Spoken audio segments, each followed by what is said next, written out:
See? Told you they'd be here. Xavier! Oh, and Shiori and Farina too! Ah, Hydro Archon above! If it isn't my darling camera operator and clapper loader! A very happy Fontinalia festival to you as well! I'm guessing you came back to celebrate with us?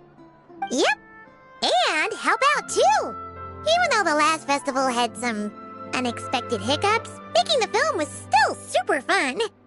Since you're all here together like this, you must be planning on entering the competition, right? Of course! A celebration of the entertainment industry. No one who's anyone would choose to sit this one out. It only happens once a year, after all. Fontaine Fashion Week might be more my speed, but the film festival brings in a lot of orders and boosts brand recognition, so I wasn't going to miss out either. A few new awards have been added this year, too. Best Director, Best Costume Design, oh, and Best Camera Operation.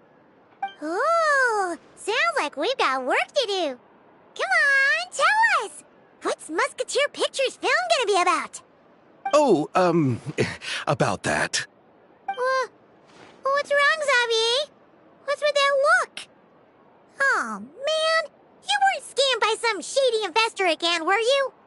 No, even I'm not naive enough to fall for something like that again.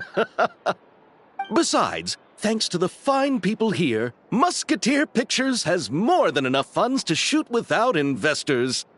And yet problems persist. Huh? What do you mean?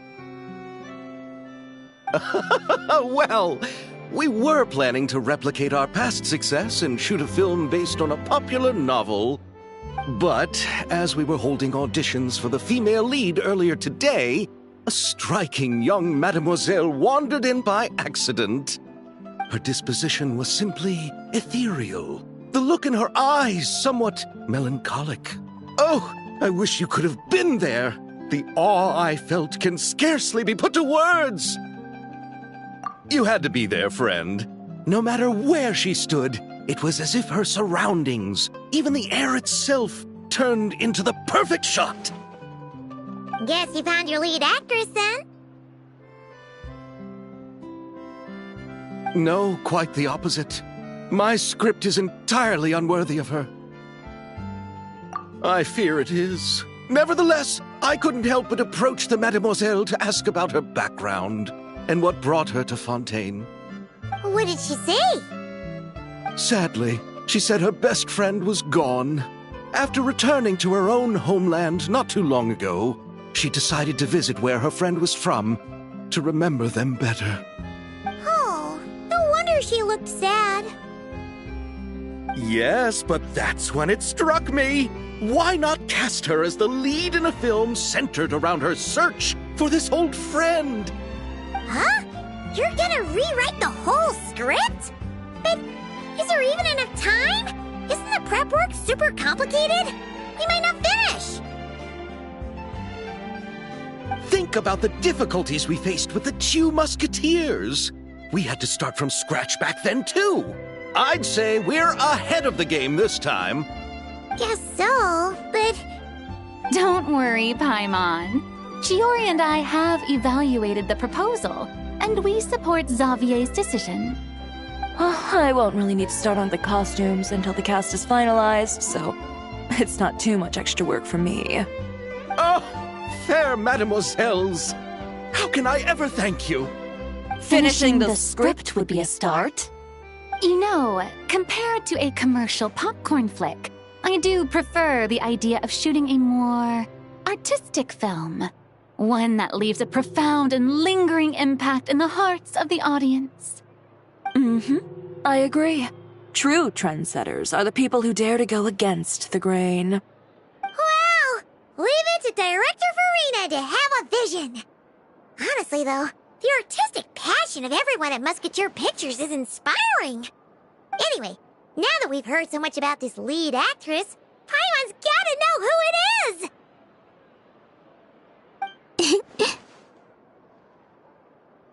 Ah!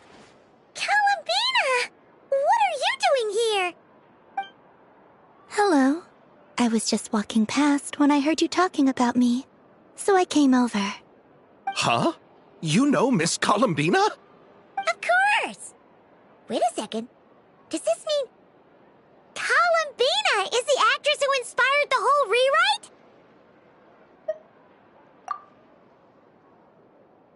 Yeah.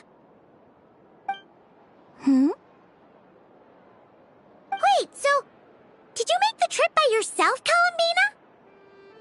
Yes. I mentioned how I wanted to visit other nations once things settled down in Notcry, remember? So I went to the curatorium to ask Never for advice. She told me about the film festival in Fontaine and said it might be fun to visit.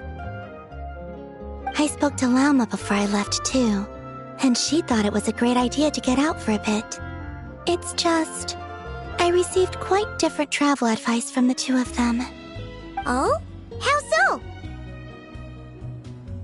Well, Lauma told me to go out and experience new things and make new friends.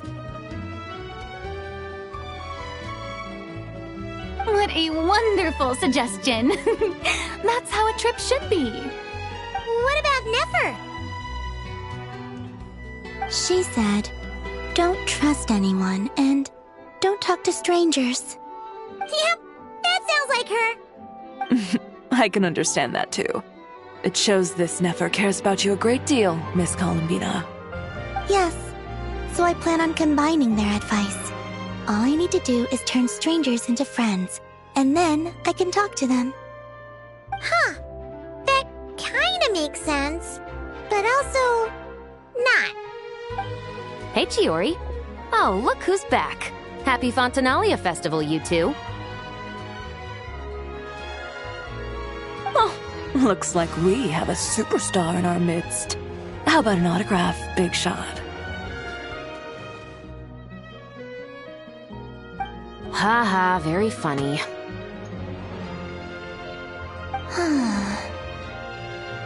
All settled then?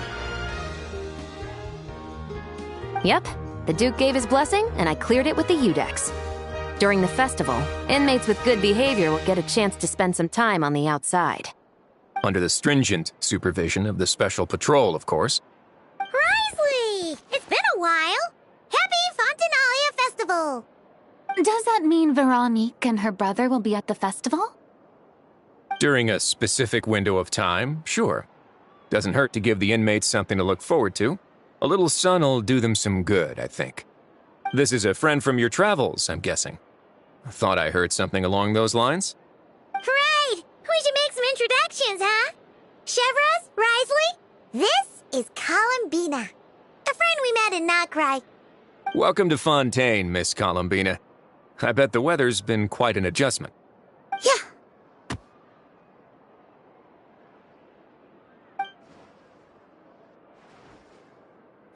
And not the good kind, I take it.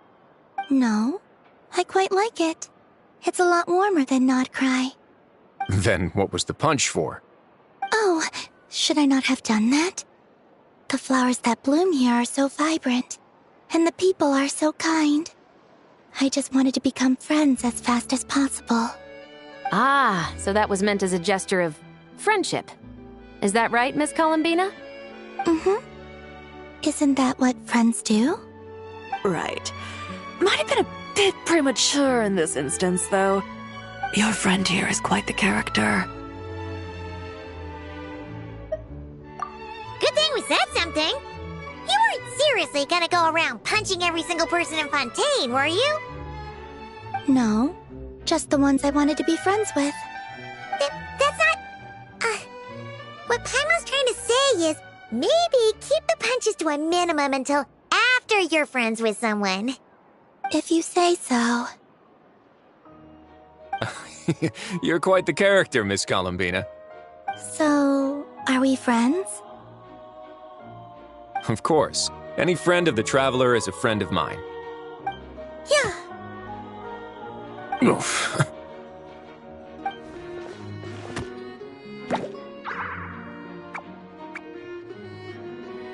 When it comes to friends, you sure know how to pick 'em. So Miss Columbina is the lead actress I've been hearing so much about. The whole thing about her aura is starting to make more sense. You gonna be part of the film this time too, Shivers? That was the plan. But now that Mr. Xavier has changed the direction, I don't think I'm in quite as many scenes. It's all for the best, though. A different crew asked me to help consult on some of their musket work. Oh, sounds like our trusty musketeer is as popular as ever. I'm just going where I'm needed. I'm more than willing to help with whatever this production needs as well. Ah, well, speaking of, would you happen to know if there are scenic locations around the court of Fontaine that other crews haven't booked? The festival's pretty popular this year, so there's not a lot left. You might just have to talk it over with the other productions and see if they'll let you squeeze in here and there. I see. Having trouble finding a filming location? Yes, we made a last-minute decision to go down a different route, so the indoor locations we reserved are no longer a good fit. And it looks like all of the best outdoor spots have been taken. You know, I might know a place. Good views, good atmosphere, and no production team has snatched it up. That sounds perfect! Where is it? You want me to reveal it just like that? Come on, let it be a surprise. As much as that sounds riveting, I think we should divide and conquer.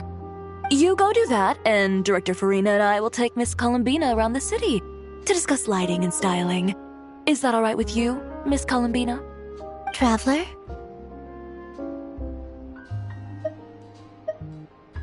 Yeah! Everyone here is our friend! So don't worry about a thing and just focus on enjoying your trip. Okay. All right, then the Traveler and I will go check out this potential filming location. It might even give me some inspiration for the new script. I'll leave this to the Duke then. Until later, everyone. Maybe we'll run into each other on set. Okay then. Lead the way, Risley! Paimon's not built for suspense. Let's get this show on the road! Who said anything about roads? Huh?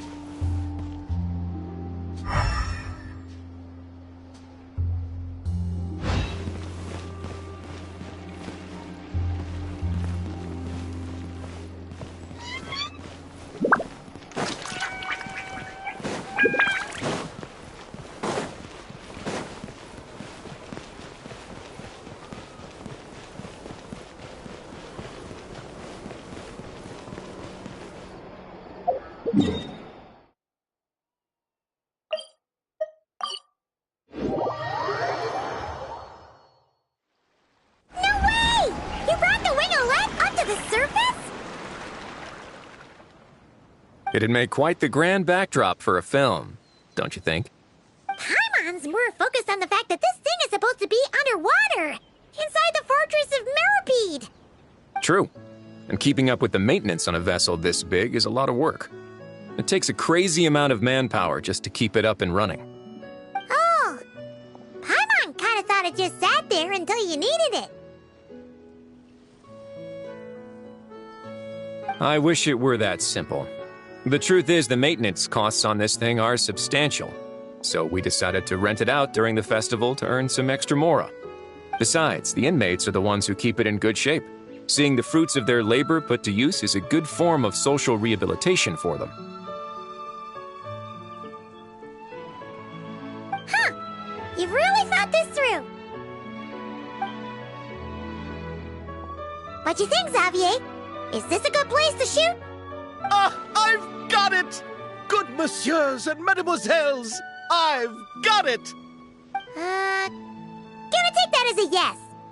The beginning is the hardest part, and the opening of this film has been eluding me, but now I know just how it should start. Glad to hear it. Thanks for bringing us here, Risley. Don't thank me just yet. This isn't quite a done deal. Huh? Not a done deal as in someone already rented it out? You said no other production teams had snatched it up! This person isn't affiliated with a production team.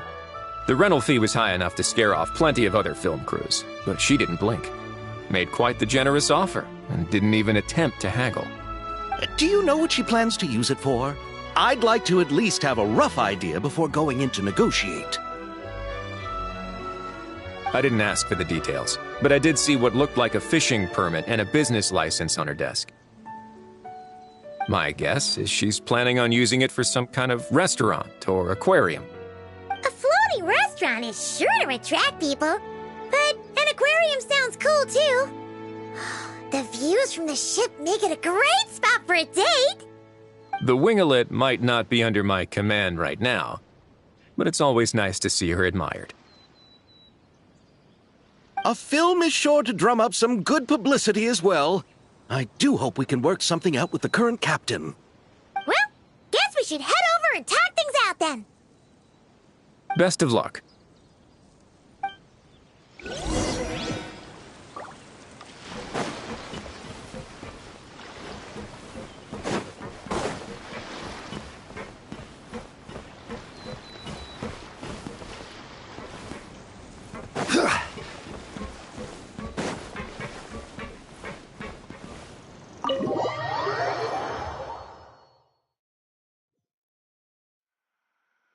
Wow!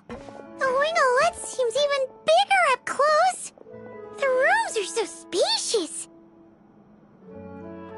Wonder who rented it out. Hello? Anyone there? Perhaps the captain had business to attend to elsewhere. But why rent such a massive boat just to have it sit here without even leaving so much as a note?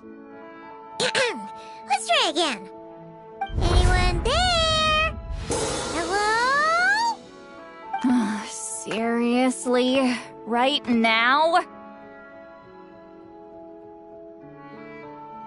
What is it gonna take to get some decent sleep around here? Is a nap too much to ask for? Sorry, the aquarium's closed for the... Huh?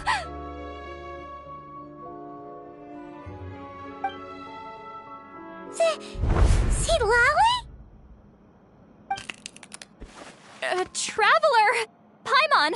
Hold on.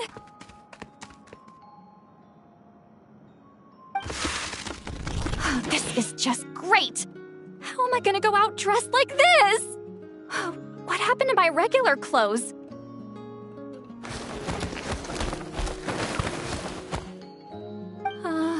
The wash! I put them in the wash after I drank too much and fell into the fountain. Oh, this can't be happening! Am I seriously gonna go out like this? Think we might have caught her at a bad time. See Lolly? I don't want to hear it.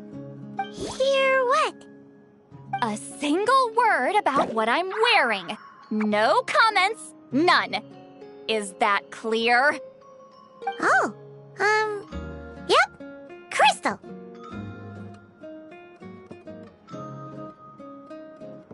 Huh?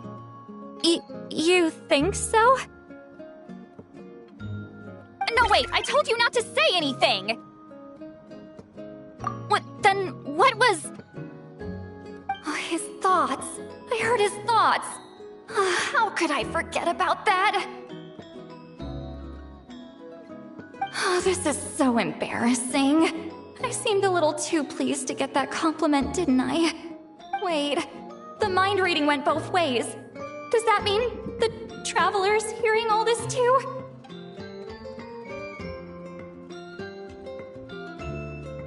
You clearly did! Huh? What did we do? Paimon's not following. Nothing. It's nothing. Let's just move on. Did you need something? You're not here alone, I see. Hello, I'm Xavier, a film director and producer from Fontaine. I meant to introduce myself sooner, I just didn't want to, interrupt. No wonder we ran into each other in Fontaine of all places. You must also be in town for the festival, then. That's right! We're helping Xavier with his film. In fact, we were hoping to shoot some scenes on this boat. You're the one who rented it out, right, Seed Lolly? Me? Rent a boat? I wish I had that kind of spare cash floating around. Not to mention the spare time.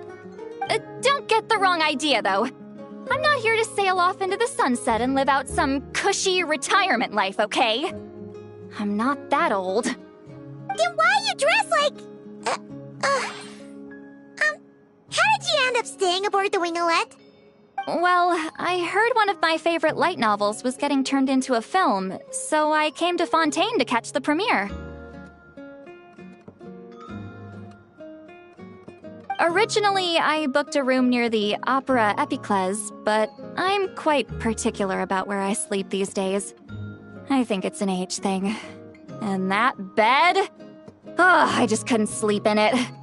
I tried to find a different hotel, but with the festival, everything was completely booked. Just as I was worried I'd have to sleep under a bridge or something, I happened to spot a help wanted sign on the side of the road. Oh, so you're here to take care of the boat? No, I was hired to man the front desk.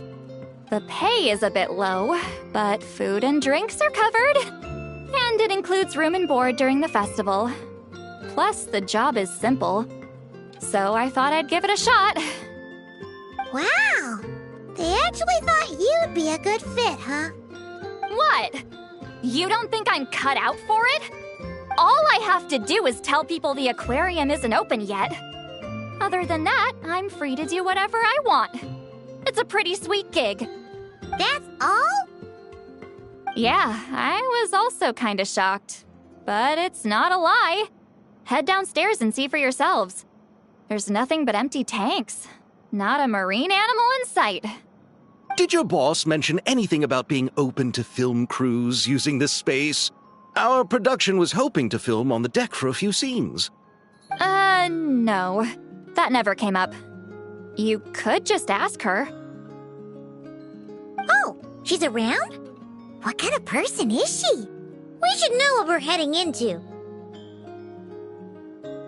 She's nice enough, I suppose. Pretty reasonable, too. Even offered for me to move to a bigger cabin if I was too cramped. Back at the Masters of the Nightwind, I'm used to being the one giving orders. But working under her doesn't feel like being bossed around. She seems to respect what I think.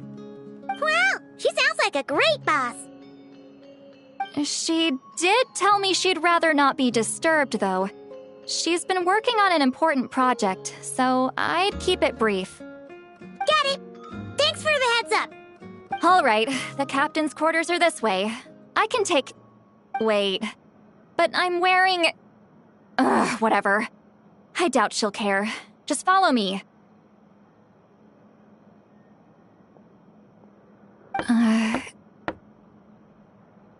Miss Guillotin? These visitors were hoping to ask you about something.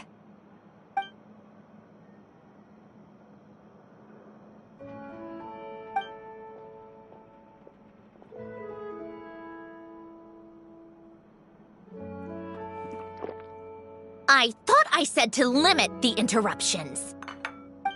Just tell them the aquarium is still...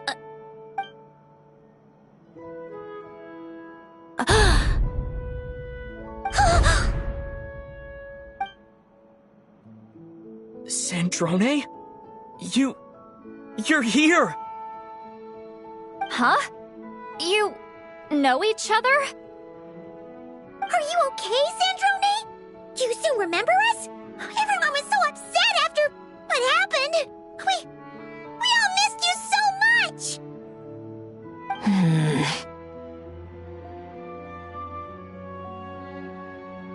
Miss Seat Lolly, why don't you escort this gentleman to the reception area for a cup of tea?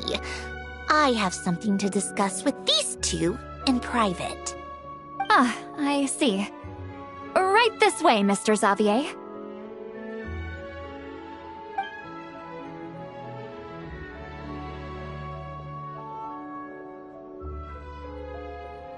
Sandrone? I really can't go anywhere without running into you two, can I? Are you okay? During the battle, your core... It was... Destroyed by that bastard Dottore. That's right. But as you can see, I'm fine now. No major issues. Or at least, there shouldn't be. Oh, what a relief! Oh, why didn't you tell us sooner? Or come back to see your friends? Now that I have the chance, I just want to say... Thank you for saving me. Huh? Don't get the wrong idea. I only saved you so we could complete that formula and defeat Dottore once and for all. Even if he did crawl back from the grave to make us all miserable again. That doesn't matter. You're still a hero. All right. But it wasn't just me. All I did was lend my brilliant mind to the cause and take care of one part of the plan. Although, I'm not denying it would have fallen apart without me.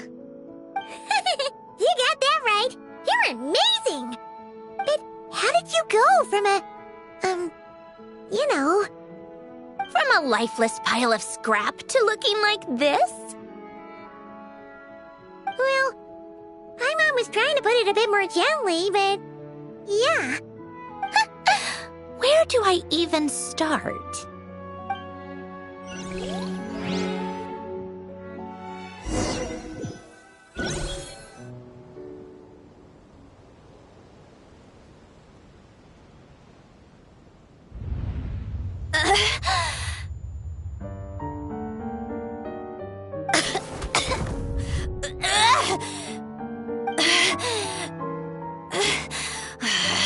Curse it all!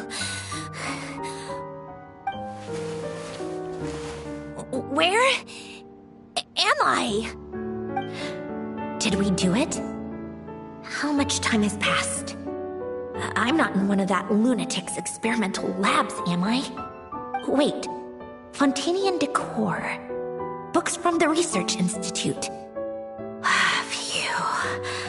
One thing at a time. Initiate self-diagnostics. Assess the extent of the damage. Cut power to compromised, non-essential components. Then reconstruct available action modules. Severe damage to the core. Dottore, you bastard. Polonia?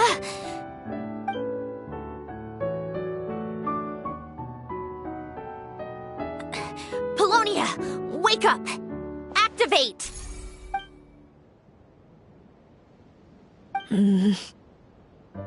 You're in even worse shape than me. Internal gears and energy circuits are barely intact. Extreme damage to the core, just like me. Rebooting is off the table. Even if I could repair the damage, I don't know if... You used up all your critical energy in those final moments, didn't you? To protect the core of that guy in the hat, and the numerological array. Wait, the array. Yes! The prototype is still here. But can I even run it in this state? Whatever. I have to try. I just need to confirm one thing. Activate the numerological array. Connect the computing core to my body. Just like I thought. It needs too much computing power.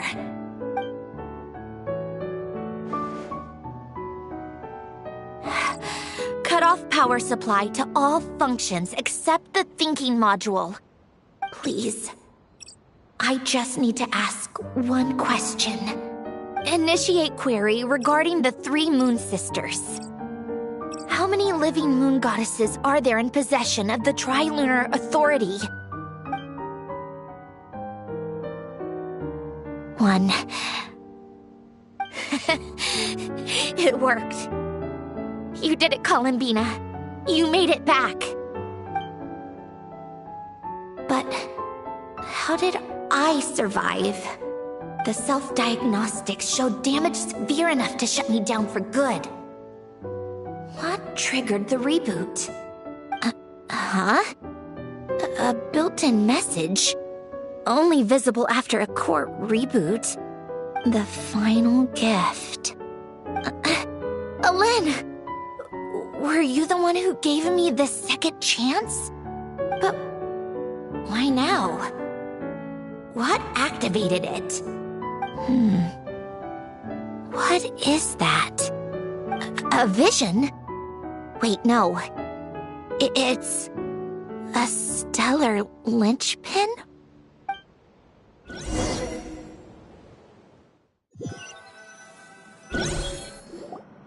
A stellar linchpin?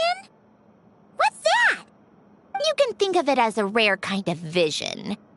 As for what causes one to manifest, well, that's still unknown. But in Snezhnaya, or in Afatui's research at least, it's believed to have some connection to the Third Descender. The Third Descender? We knew his remains were used to create the Gnosis, but this is the first we're hearing about a stellar linchpin. You knew about the remains? Right, of course. Look who I'm talking to.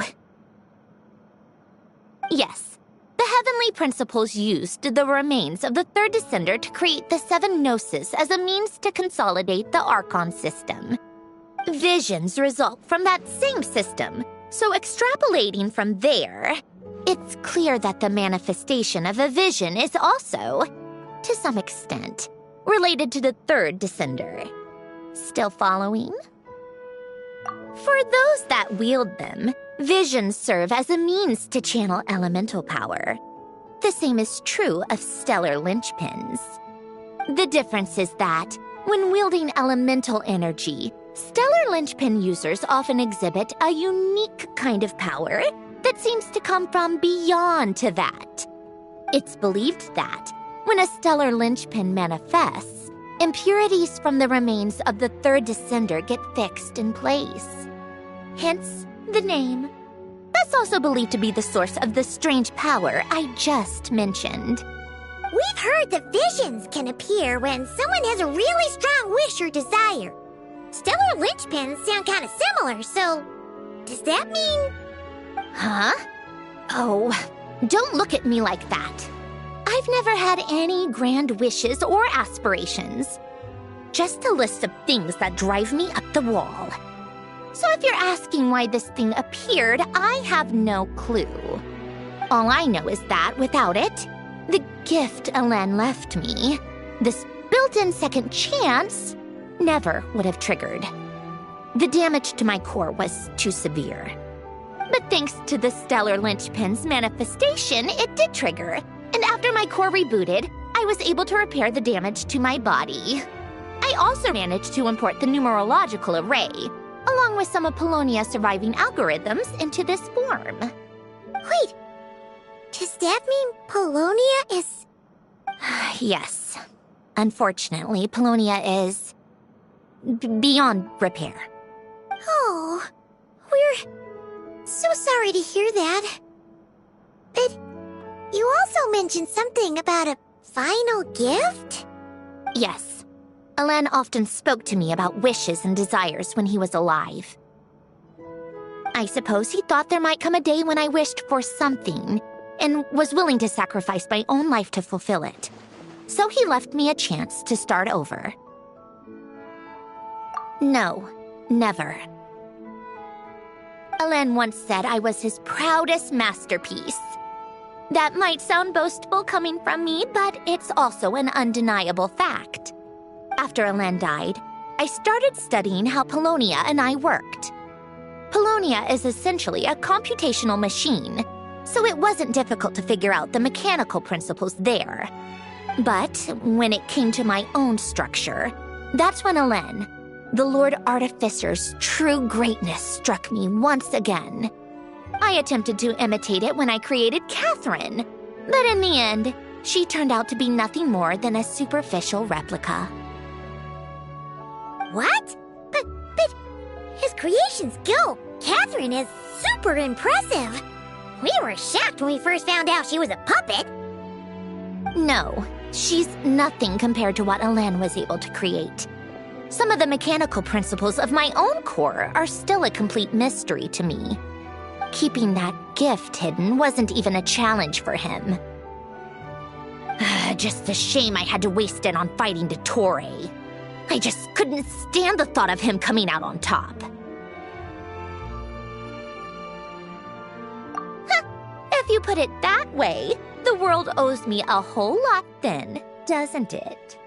Wait, but all this still doesn't explain what you're doing here. Risley said you rented the ship and even had some kind of fishing permit? That's because I'm trying to go back to the place Alen and I lived when he was alive. My former home, I suppose you could say. The second chance wasn't the only part of the gift. According to the message, Alen left me a few other things that are stored in the house we shared together. I'm hoping that whatever he left me can help fix certain anomalies in my rebooted core. And help me understand why I received a stellar linchpin in the first place. Okay, so go back then. What does that have to do with fishing? And to think I'm talking to the saviors of Fontaine. Did you forget that the water levels have been rising for centuries? I can't just go back to the place I used to live because now it's underwater. Oh, right. With the rising water levels and changes in terrain, it's not just a matter of finding where it is, but also clearing away any sediment or debris. But Fontaine law prohibits unauthorized individuals and organizations from excavating underwater ruins. A Melazine caught me the minute I even made an attempt. Why not apply for authorization then? And face the endless slog of Fontanian bureaucracy. No thanks. Besides, I'm a Fatui harbinger. The diplomatic implications alone would be enough to give the gestionnaires at the Palais Mermonia a headache. A fishing permit, on the other hand, isn't difficult to obtain at all. Minimal paperwork required, and under the name Guillotin, the application was a cinch. So you're exploiting a legal loophole? Am I? That underwater home belongs to me. If I happen to chance upon it while doing some fishing, what's the issue with that? Of course, I do have to catch some fish to put in the aquarium, just in case the gestionnaires come to check up on things. That's also the reason I hired someone to man the front desk. Huh? But isn't that kind of a waste? You went to all the trouble of getting a business license and rented out this giant ship, just for show? If you want to run an aquarium that bad, be my guest. Use the facilities however you want. I'm certainly not going to stop you. All I want is to go back home and see what other gifts Alen wanted me to inherit. Hold on. Enough about me. What are you two even doing here?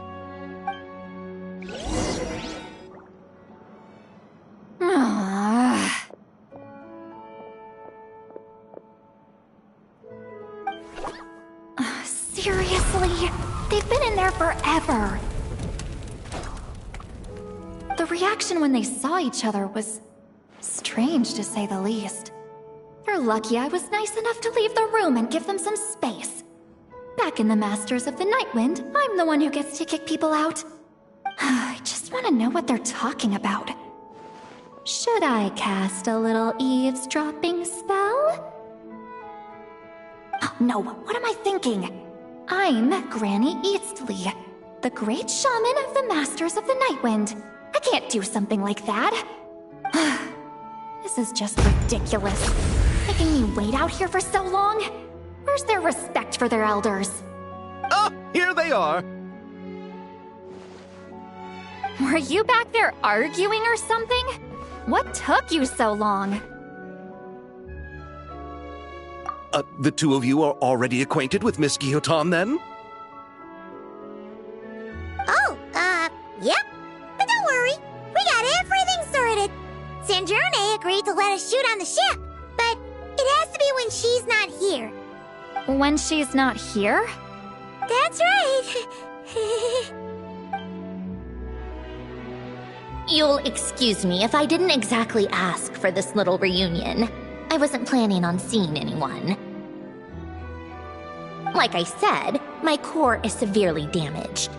Even with the gift, there are anomalies that are making things unstable. I don't even know if I can continue to function without issues. So the priority is to fix these anomalies and get answers to my own questions. Then, I can see the people that need seeing. Anyway, just let Sandrone know when you plan to film Xavier, and she'll, steer clear. I do hope I'm not causing Miss Guillotin too much trouble. No! She just wants to keep a low profile for her own, complicated reasons. She doesn't want anyone else to know she's here. Understood. I'll be sure to keep that in mind. Oh, and see Lale? Huh?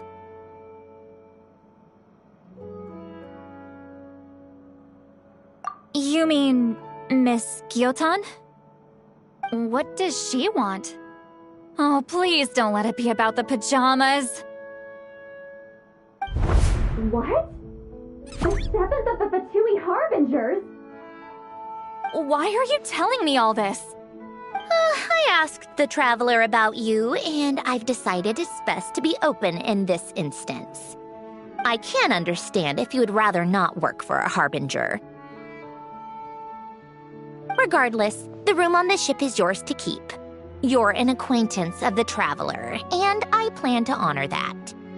Wait, she's actually nice? It's not a problem. The captain also worked for the Fatui, and he helped Natlan a great deal.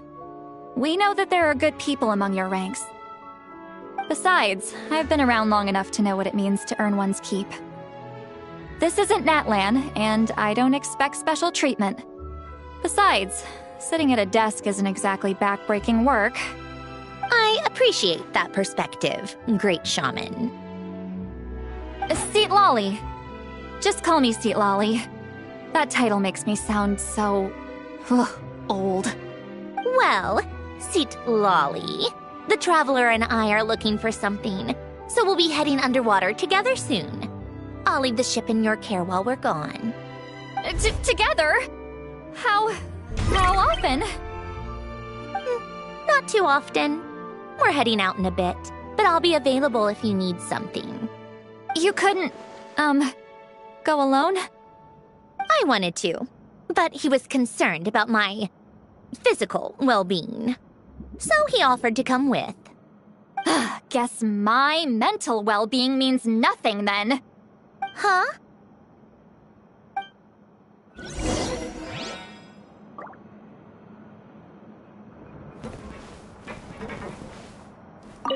Just be quick about the whole thing, okay?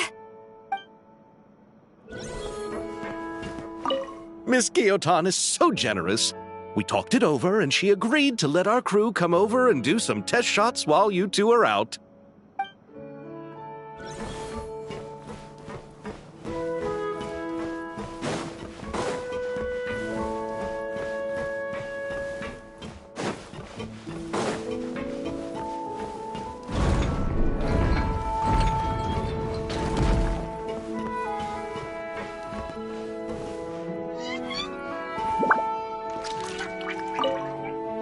All right.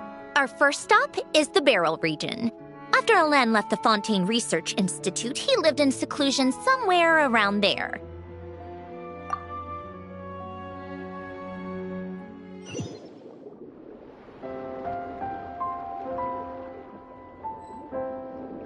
Huh.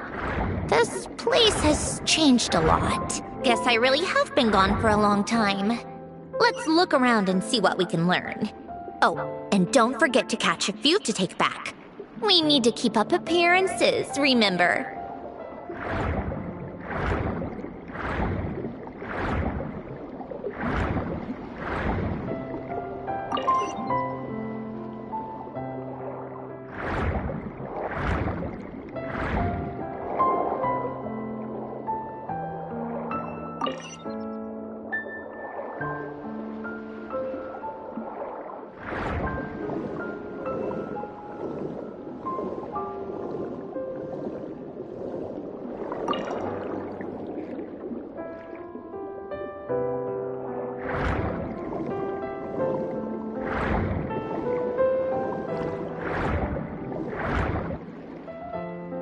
Poisson isn't too far from here, right?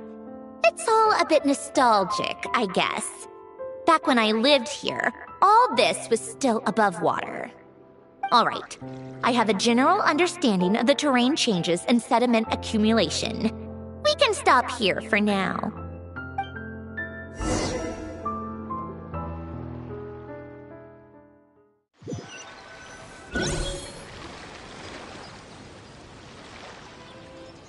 That went smoother than expected.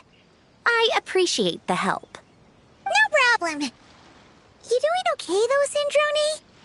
Seeing your home look nothing like you remember, that can't be easy. I'm fine. Times change. People change. That's the one thing you can actually count on. I made peace with that a long time ago. You should head back and put them in the aquarium tanks. We finished ahead of schedule, so your crew is probably still on the ship. I'll follow in a bit. Right. Xavier said he was gonna test out a couple of shots.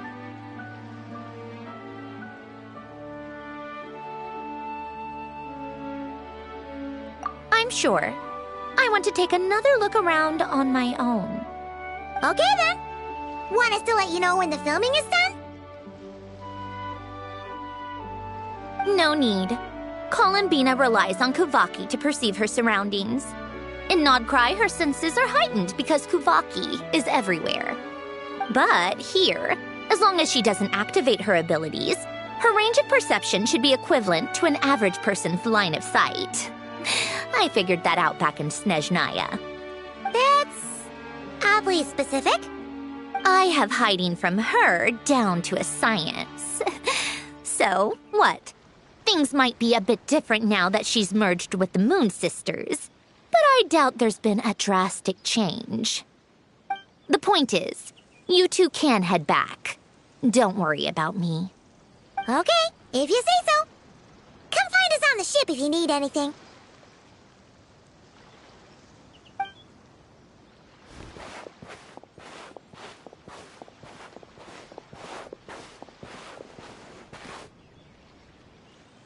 What did you leave for me, Alain?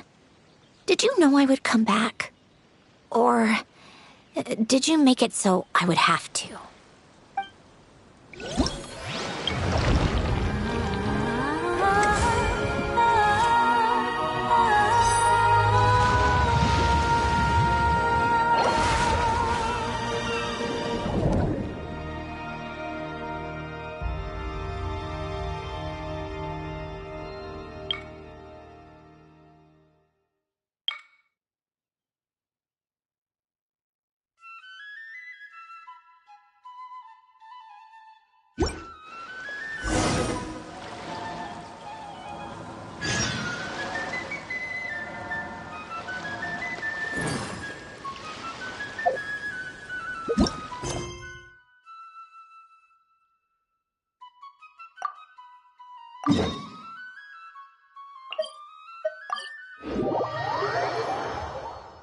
Every journey has its final day. Don't rush.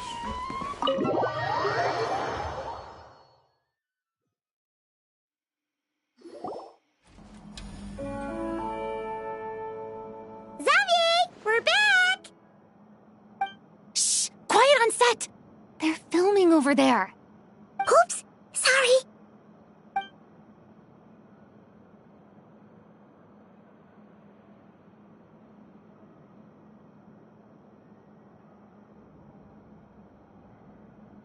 What's your take, Detective? Bullet wound to the chest. Gunpowder residue on the clothes. The victim must have been shot at close range.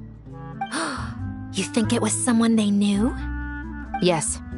It's possible the suspect arranged for them to meet at this very spot. A reasonable deduction. But you're overlooking a crucial clue. What?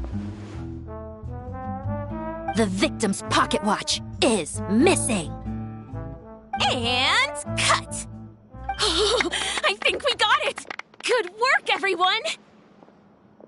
Phew, finally.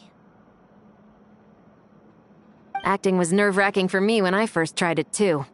Just loosen up, and you'll get used to it in no time. Severus! Charlotte!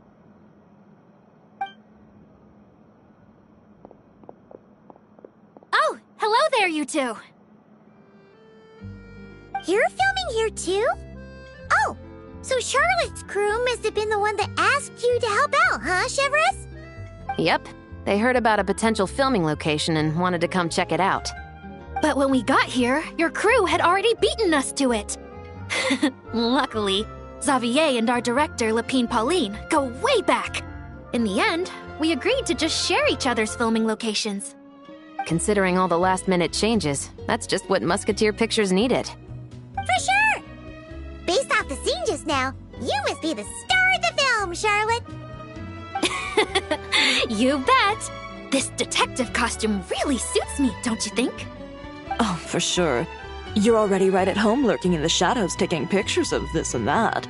Add a notepad and you're practically method. Thanks, Miss Chiori. I appreciate the compliment. That didn't sound much like a compliment to Paimon. So this is a film set?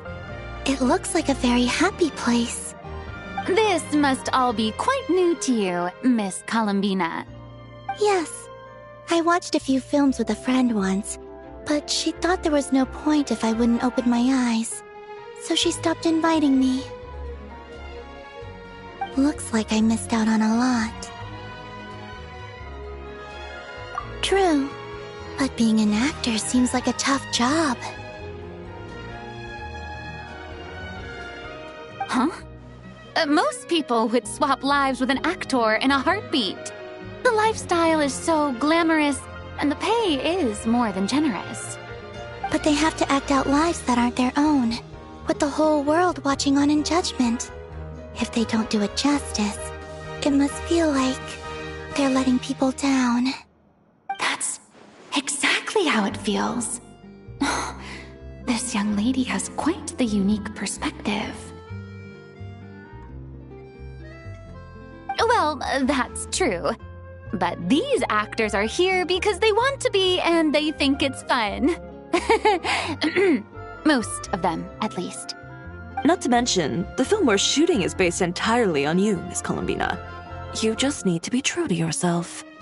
I don't have to pretend to be someone I'm not? Not at all. Authenticity is what we're after. For example, this first scene opens with you on the boat, sailing to your friend's homeland. You just need to think about that moment in the story and picture how you would feel. Oh, okay. We're all here? Wonderful! Let's head to the deck and get shooting. Oh, and this is for you, dear Paimon. Your clapperboard. Whoa! Is this the same one Paimon used for the Two Musketeers? The very same. I saved it just for you. Thanks, Xavier! up with an old friend. Of course! That said, I have a different job in mind for you this time, traveler. Our film is focusing on a single protagonist, so conveying the subtle changes in her state of mind is of the utmost importance. In addition to the actor's own performance, another way we can convey that is through lighting. Huh? But there's already a lighting specialist, isn't there? Yes, but it's clear the Traveler and Miss Columbina share a deep bond. You might have a better chance of understanding her frame of mind in certain scenes. Oh, that makes sense. So, what do you say? Willing to take on the role of lighting specialist? Then we'll combine them! You can be the chief lighting and camera specialist! Ha ha! It's settled! I leave the job of translating our leading lady's inner thoughts in your capable hands.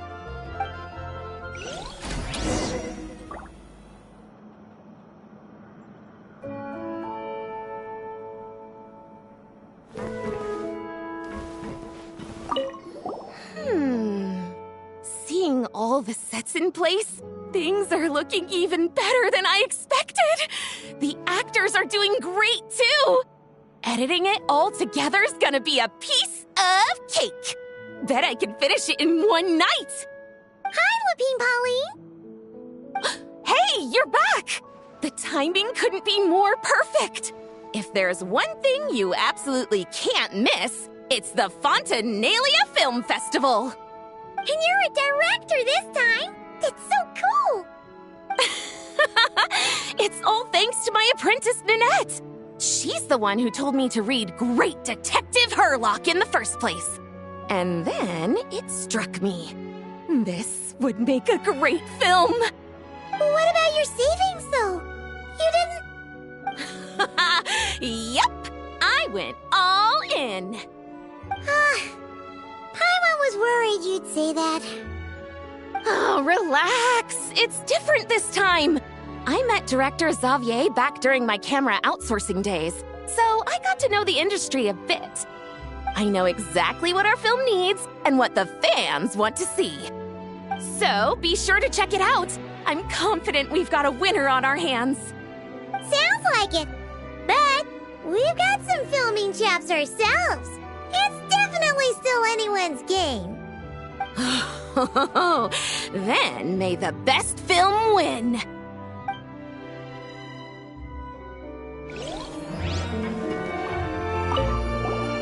Oh, I didn't expect to run into you two on set. Happy Fontinalia Festival. Nice acting back there, Charlotte. Thanks. I'm, usually the one behind the camera, so it's actually pretty nerve-wracking being the center of all that attention. But I've known Miss Lapine Pauline for quite some time, so we work really well together. Miss Lapine Pauline prefers to assign roles based on our own personalities. She'll even adjust the script to make it a better fit. The scene from earlier was just me and Chevres, but Navia and Emily are also going to be taking part. Ooh, that's quite the lineup. Your film's leading lady also seems like quite the score. Just on first impressions alone, it's clear she's someone special.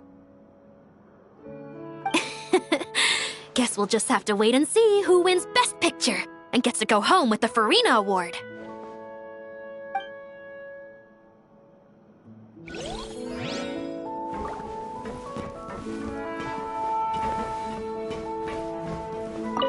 I want to ask for an autograph so bad, but I can't do it dressed like this.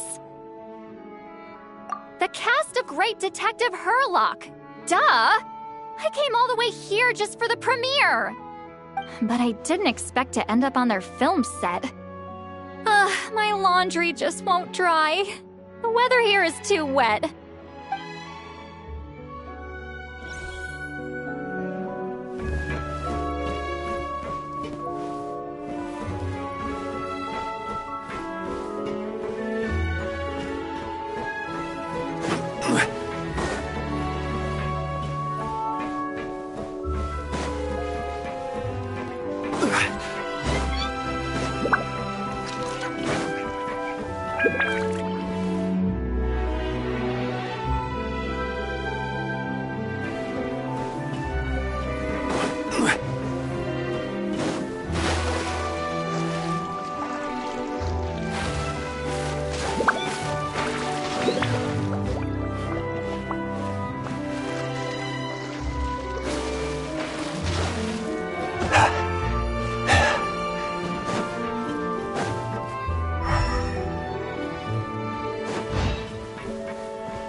catch some more fishies and make this place extra beautiful. Hey, you two. Come over here. Huh? Is everything all right? Here. This is for you. What is it? It's an underwater mobility device I've been working on. Huh? Wow! That's so kind of you, Cendrone. It's just a simple mechanical device. I saw the way you were catching fish and... how should I put this? It seemed somewhat... unsophisticated. To be perfectly frank, I found it quite difficult to watch. Was it really that bad? It was inefficient, unskilled, and completely and utterly inelegant. No need to apologize. Everyone has their own ways of doing things. But seeing as you plan to keep adding to the aquarium, it might be best if you use this device. The waters of Fontaine are home to more than just harmless ornamental fish. There are plenty of predators who could do you some real harm. This device will not only help you fish, it'll also help you flee. All right. Oh, and if you're going for a swim, go now. And don't forget to tell me what you think of the device. I can always make more adjustments if you have any feedback.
All right, without any further ado, it's time for production on our film, A Homecoming, to officially begin! Turning it over to you once again, Director Farina. All right. Positions, everyone! Camera operator, clapper loader, get set up. Let me know when lighting is good to go.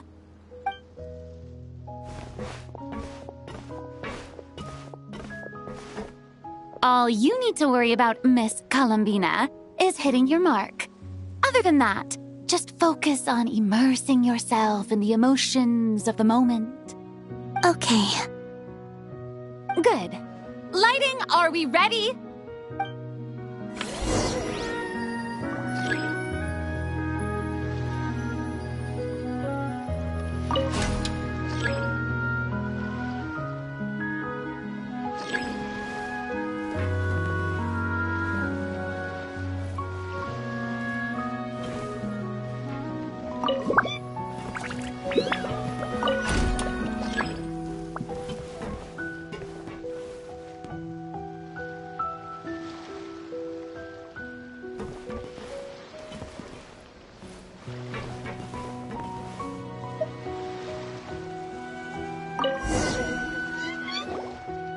Ready.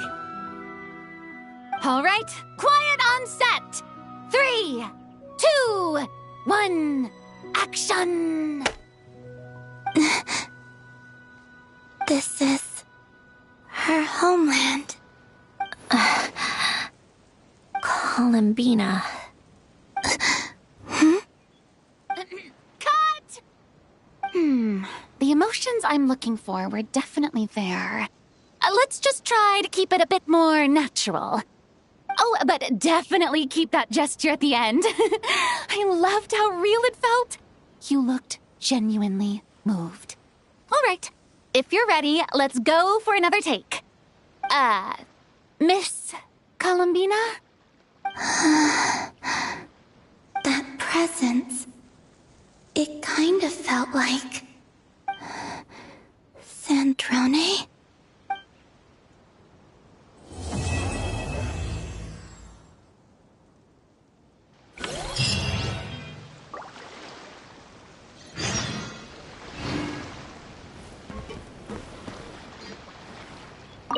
Terrific performance, Miss Columbina. Truly excellent work. Thank you, Director Farina. You really don't mind me not taking off my eye mask? Not at all. Xavier and I already talked it over.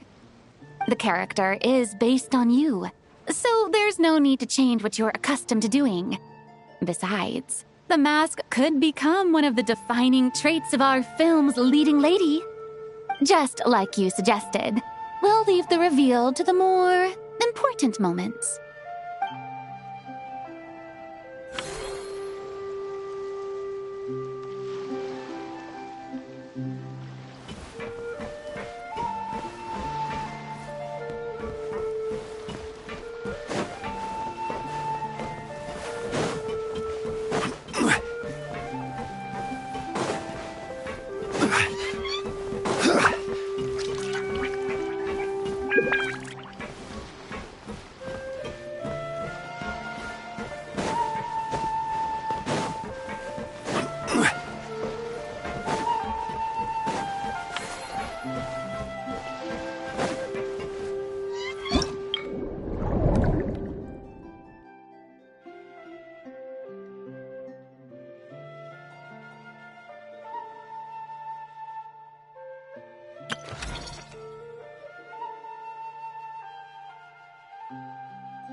Hello there, Traveler and Paimon. Miss Kyuton mentioned you've been running an aquarium. Naturally, I accepted her invitation to come serve as a marine consultant. Great! With head nurse Siegeween around, we won't have to worry about the little fishies getting sick. Since you asked me to look after the animals at the Chevalmoran Film Fantasyland, I've picked up a few tricks of the trade. It turns out looking after animals isn't all that different from caring for patients. Well, the well-behaved ones at least. But that's the thing. Not all fish are well-behaved.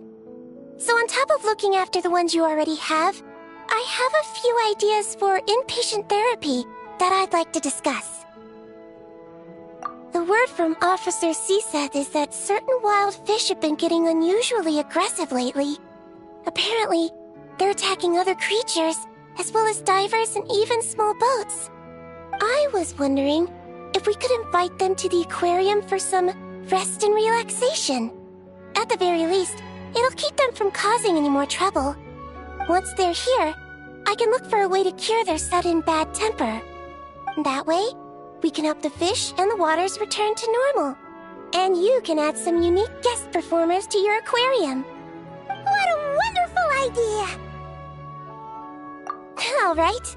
I'll give you all the intel I have on where to find those aggressive fish. The rest is up to you.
Osmanthus wine tastes the same as I remember.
Ships are made for transferring commodities.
Lune said that if everything goes smoothly, we should be able to pinpoint the exact location of her home today.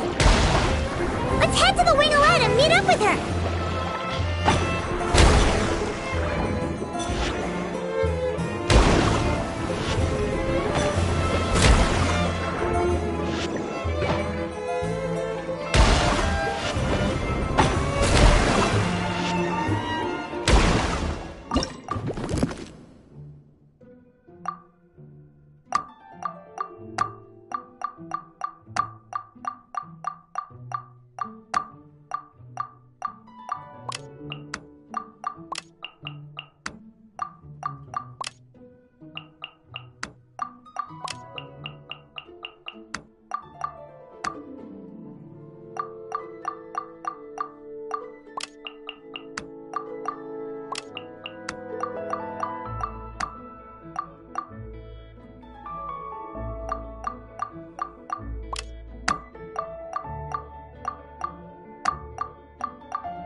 You're here.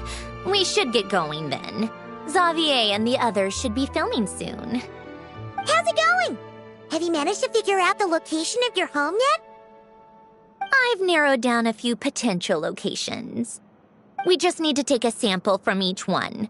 Once the equipment analyzes them, we should know the exact location and where to find the entrance. Great! We should get started then.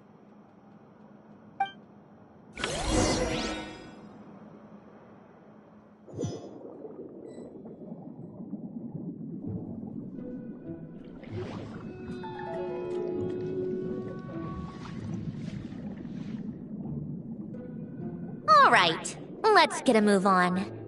That should do it. Let's head back. The filming should be just about done. We made good time. We might even know the location by the end of the day. You sound pretty happy about that. Do I? I suppose I've just had enough of these anomalies I've been dealing with. The sooner I can fix them, the better. Anyway, enough chit-chat. We have work to do. Oh, but let's head in through the side door. I don't want to run into the crew on the deck.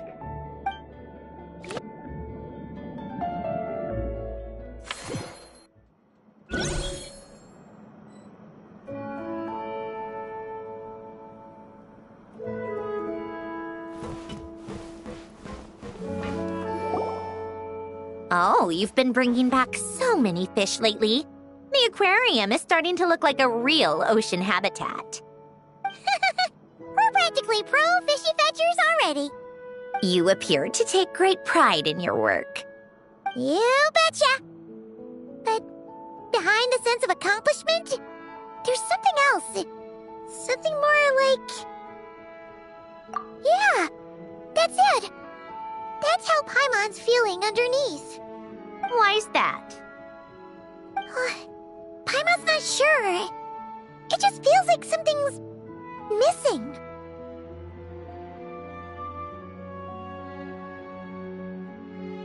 Hey, don't say stuff like that! How could anyone bear to eat such beautiful fishies? We're missing visitors to come and admire our amazing handiwork. You're saying you want to open the aquarium to visitors? Would that not be okay? If that's the case, just leave everything to us. We'll take care of advertising and all the day-to-day stuff. You just focus on your own work. If that's what you want. Huh? We only get 70%? Oh, right. Of course. Sandroni is the one renting this boat, after all. Ugh, you make me sound like some sort of tyrannical landlord. You're putting in the work, so you should get the lion's share. I'm not stingy like Pantalone. So that means you're giving us the all clear? Sure, you have my blessing. Just make sure it doesn't get in the way of my research. Woohoo! The Winglet Gloop Gloop Underwater Fisharium is officially open for business! Of course, you already thought of a name.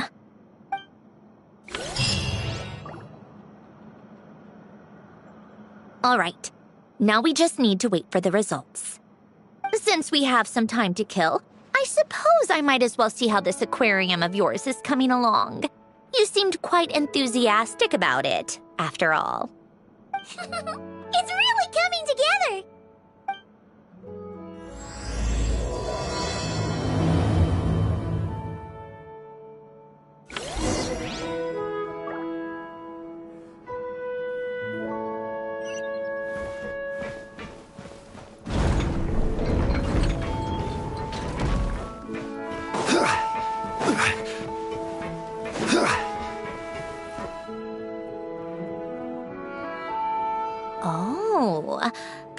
of impressive, actually.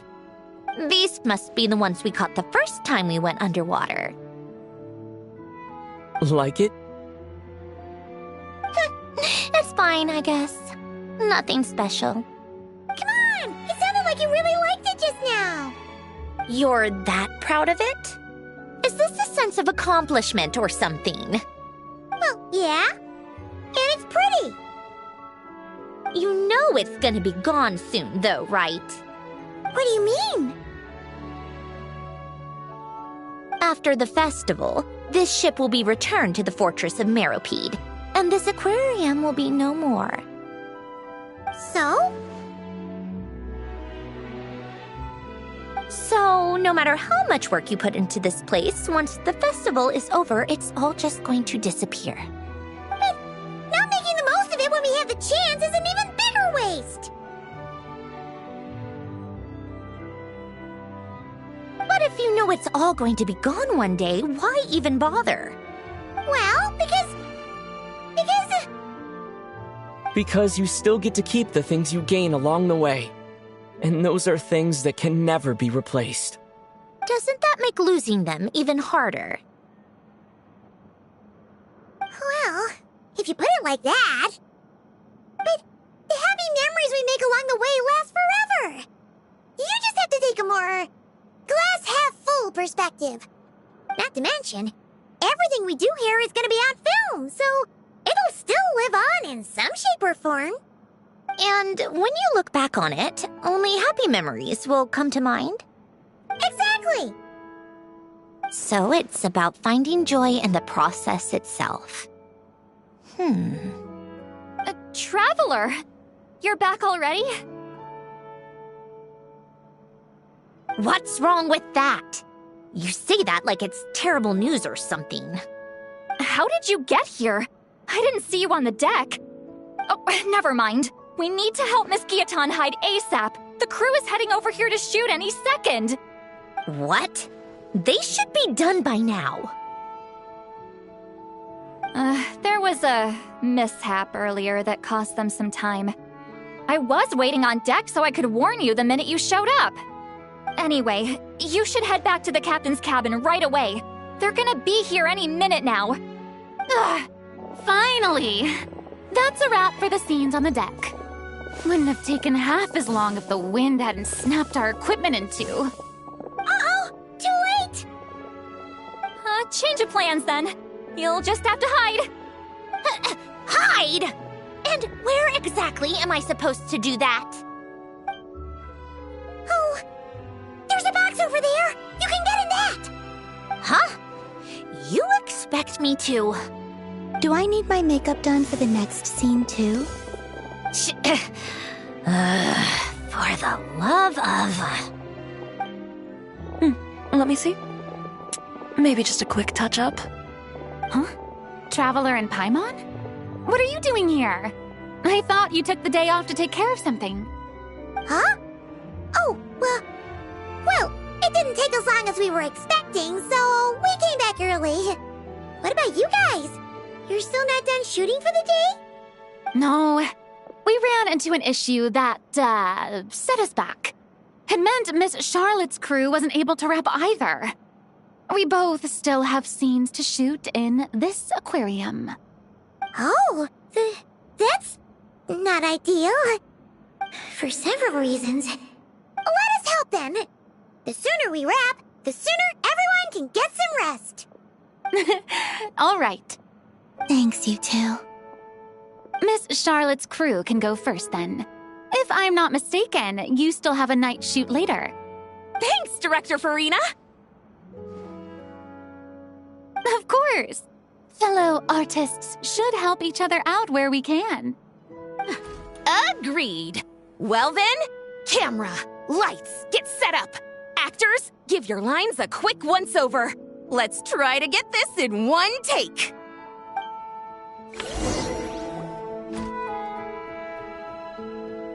All right, places, everyone! And 3, 2, 1, action! So, the story ends like this. But when Duke Saint Germanus departed, he clearly said that everything was beyond redemption. Huh? That sounds familiar. Wait, it's from that novel I came across while researching the numerological array. He's only a genius when it comes to mechanics. And everything else, he's just an ordinary person. Huh? What was that noise? Whatever, I'll just fix it in post. Miss Jacoba, please don't speak as if I were the accomplice. Not so hard. This box isn't sturdy enough for that. This is why I keep saying, don't put too much trust in Clockwork Mecha. Unlike humans, machines don't have a heart. A heart? That's right. It's what's on the inside. It's also referred to as someone's soul, or likened to free will. You can think of it as a person's core, what makes them unique. In general, though, people don't believe machines are capable of having a soul. You said my emotion module was faultless. It is, but that's not quite the same thing. Do you think I have one then? A heart? I don't think so. I know so. The question is, do you recognize it within yourself?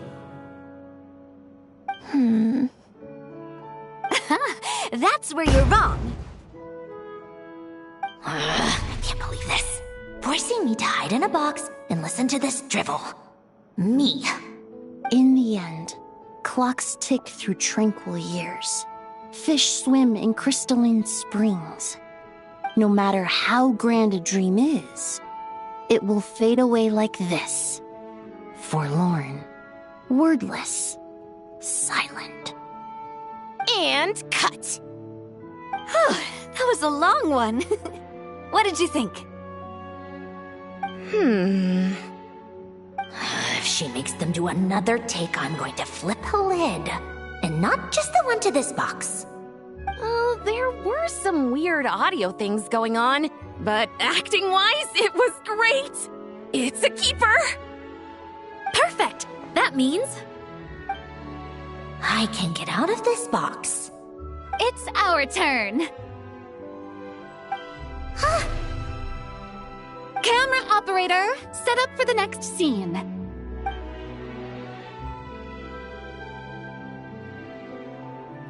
In this one, our protagonist peruses an aquarium in a foreign land and gets swept up in memories of her friend. So, in terms of lighting, that's the vibe we're going for. Got that? Shoot. Paimon thought there'd be a break and Zandroni could slip away. What are we gonna do now?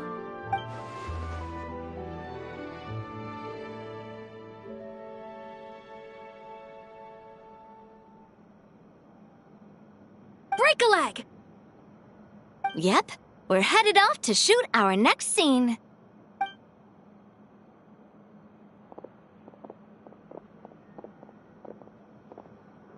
All right, quiet on set! We're about to start rolling. Ready, Miss Columbina? Miss Columbina? I think she would like this. Quick, we should roll on this. It doesn't forage with the others, or prey upon its smaller kin. Instead, it remains where it is, cradled in the coral's quiet beauty, as though the raging cyclones above are of no consequence. And yet, she still stood before the cyclone in the end. So I think that story has it wrong. She is no different than us. She has a heart. Columbina.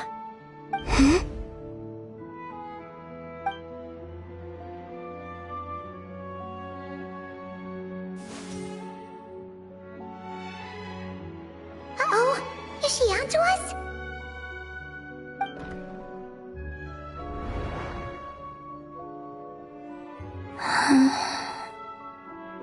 What is she doing? Cut! You okay, Columbina?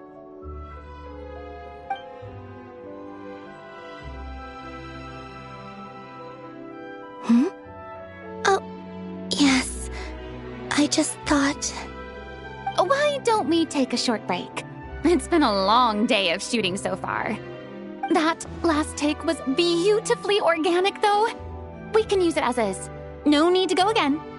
Thanks, Director Farina. But I'm fine to continue. You're sure?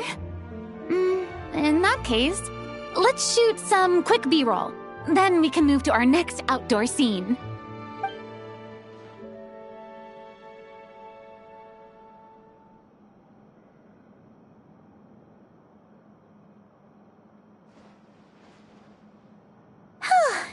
We're in the clear this time.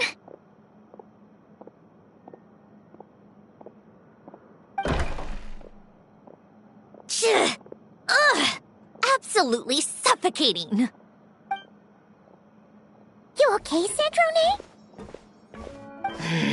Right as rain. Come on, let's go check the test results. It's time for me to go home.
Alright, it should be around here.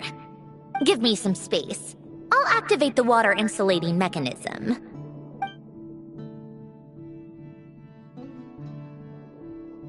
The what? Alen, much like Renee, had long predicted that the water levels in Fontaine would rise. Thanks to his expertise in mechanics, he was able to implement a few simple measures to protect our home from flooding. I told him there was no need, that I would just move when the water rose too high. But it would seem he knew a day like this would come.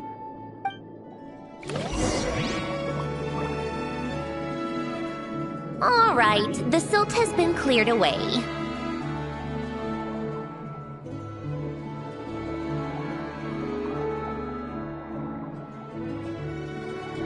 Go activate the mechanism for the first sluice gate. That will fill the empty middle chamber with water.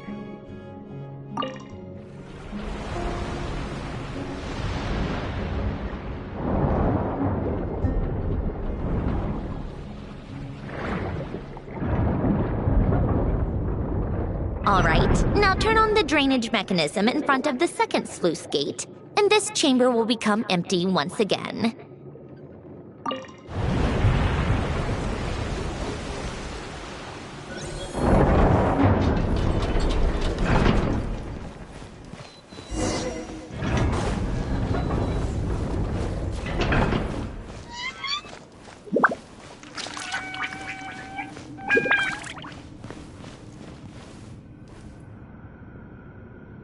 So, this is where you used to live? It's beautiful! There's even a garden!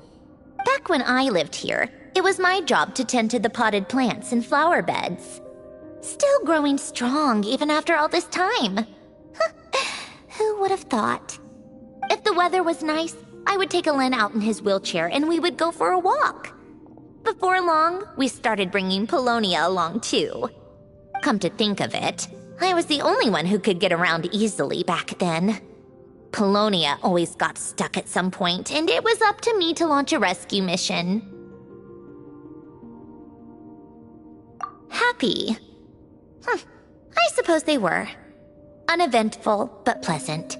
Repetitive, but peaceful. It was like living in a world where time didn't exist.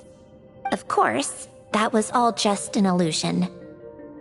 Death still awaits all of us at the end. Oh. All right, enough standing around. Let's head inside.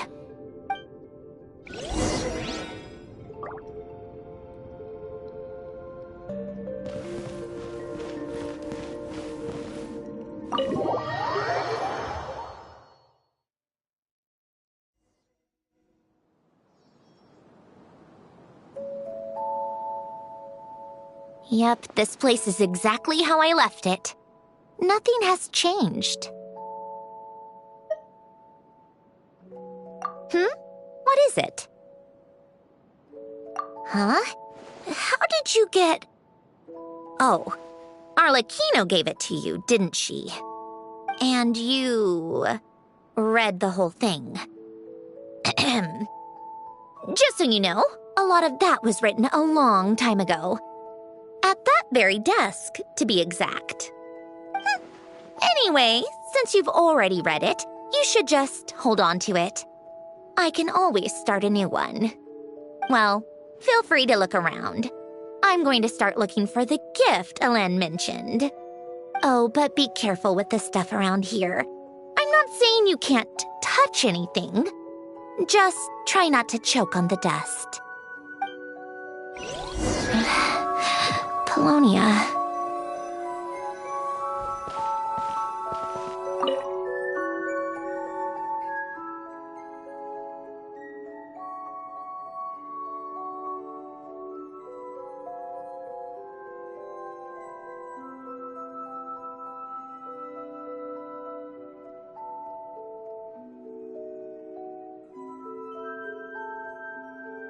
Oh, I played with these when I was little. During the first few months after I was created, I mean. At first, Alen and I would play together, but it didn't take long for me to become unbeatable. So, Polonia and I played together instead. Yeah, these don't look like Paimon's kind of games. Logic and math puzzles? Those happen to be my specialty. It's been so long. What do you say? Should we play a few rounds? Let's go with this one. The gears on the left are stacked from largest to smallest. The goal is to move them to the other side in the fewest number of moves. Just remember, you can't stack a bigger gear on top of a smaller one.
like it took you a few extra moves.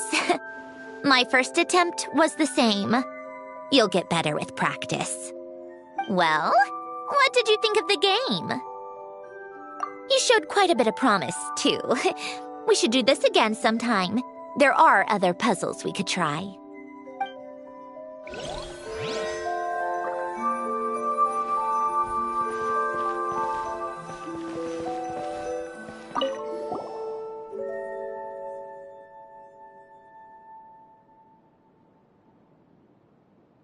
Wait, the people in this picture look kind of familiar.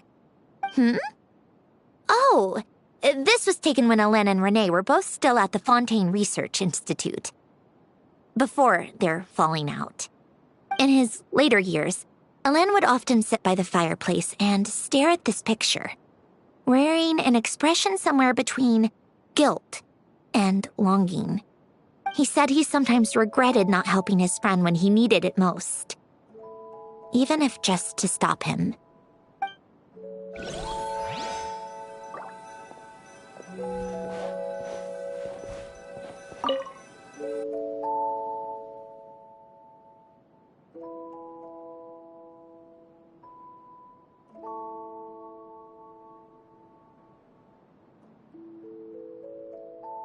Oh, these are some of Hélène's drafts from his later years.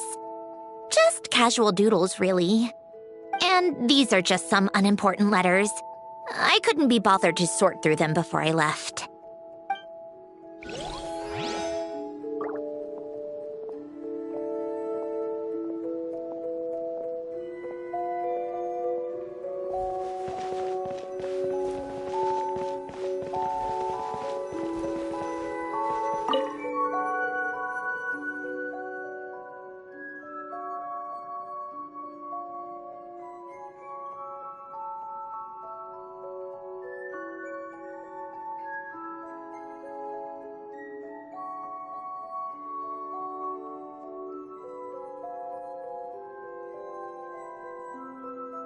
This was Hélène's workbench.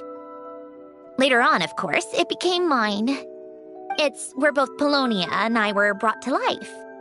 Before Hélène was bedbound, this is where he would teach me about mechanics. I would sit and listen, chiming in with questions here and there. Later on, when he got too sick, I took over and would work on Polonia here.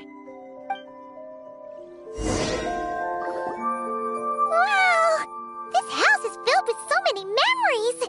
It's so cozy and charming! You should have seen it in its prime, when people actually lived here. A lit fireplace, a steaming cup of coffee. That's the real deal. You know, we also used to have a mechanical piano that Hélène built. Ooh! How chic! Hélène never played it much. He probably wasn't able to at that point.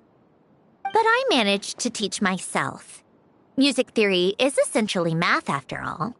Once you learn the patterns, it's not really that difficult. I loved perusing Hélène's collection of classical music. The chords and harmonies felt like individual mathematical puzzles. It was fascinating. So I did some composing as well. But as Hélène continued to deteriorate, even the sound of music began to grate on his nerves. So I got rid of the piano. Aww. Back then, I assumed a piano was like an ordinary clothing rack, commonplace in every home and easily replaceable. It was only after I left that I realized how hard a good piano is to find. Enough about that. Hélène's gift should be just in here. The only things undisturbed before I left were a few of his personal belongings.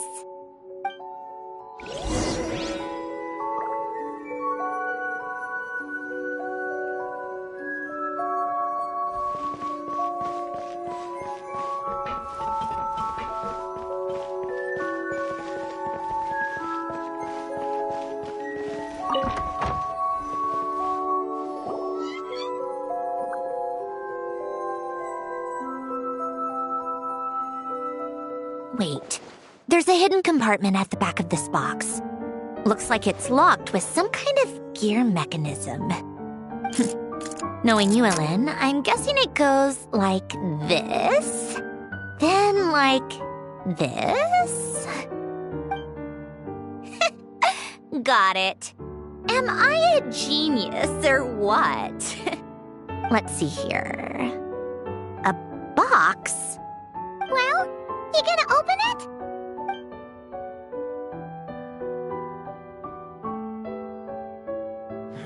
It's heavier than I was expecting. Just how much stuff is in here?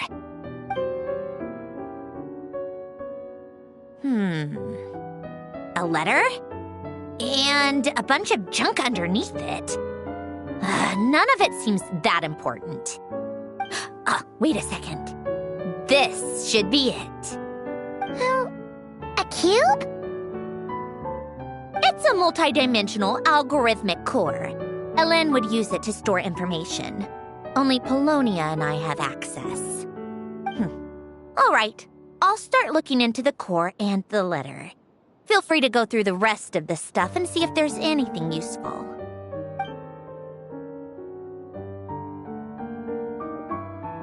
Okay. Hold on. There's another picture in here. This one has writing on the back.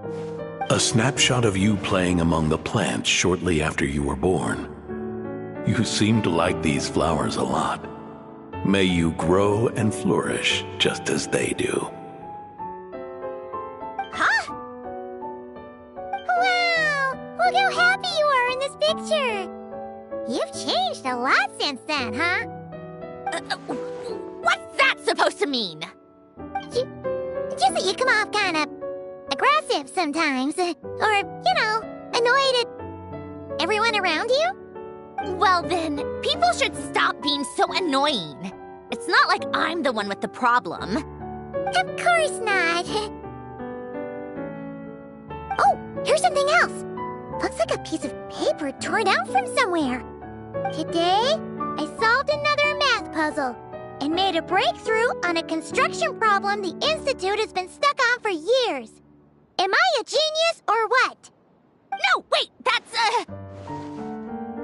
From now on, I should have people address me as Her Highness the Clockwork Princess, Unraveler of all reason. Nope. No more of that. I thought I tore this page out. You wrote this? Then how did it get... Wait, there's more writing at the bottom. You seem to have developed a distaste for this particular entry, considering I found it in the trash. I'm sorry, but I could not help but hold on to it. Forgive me. Helen! Don't be embarrassed. Everyone goes through a phase like that. Nonsense! I wasn't even the one who wrote that. It must have been Polonia. That's enough. I told you it was Polonia. You know what? We're done with this. No more rifling around in the box. Just put it down and let me read the letter. To my little clockwork princess.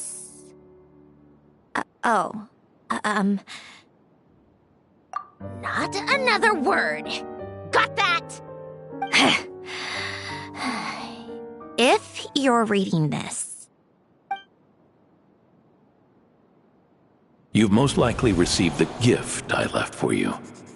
I just hope you didn't stumble across all this while cleaning out my effects or something trivial like that. I once asked if there was something you wished for. Do you remember that? I wonder if time has changed your answer. Regardless, I have another gift. A formula that will allow you to come face to face with the anomaly inside of you. If you even still call her that. Why this gift?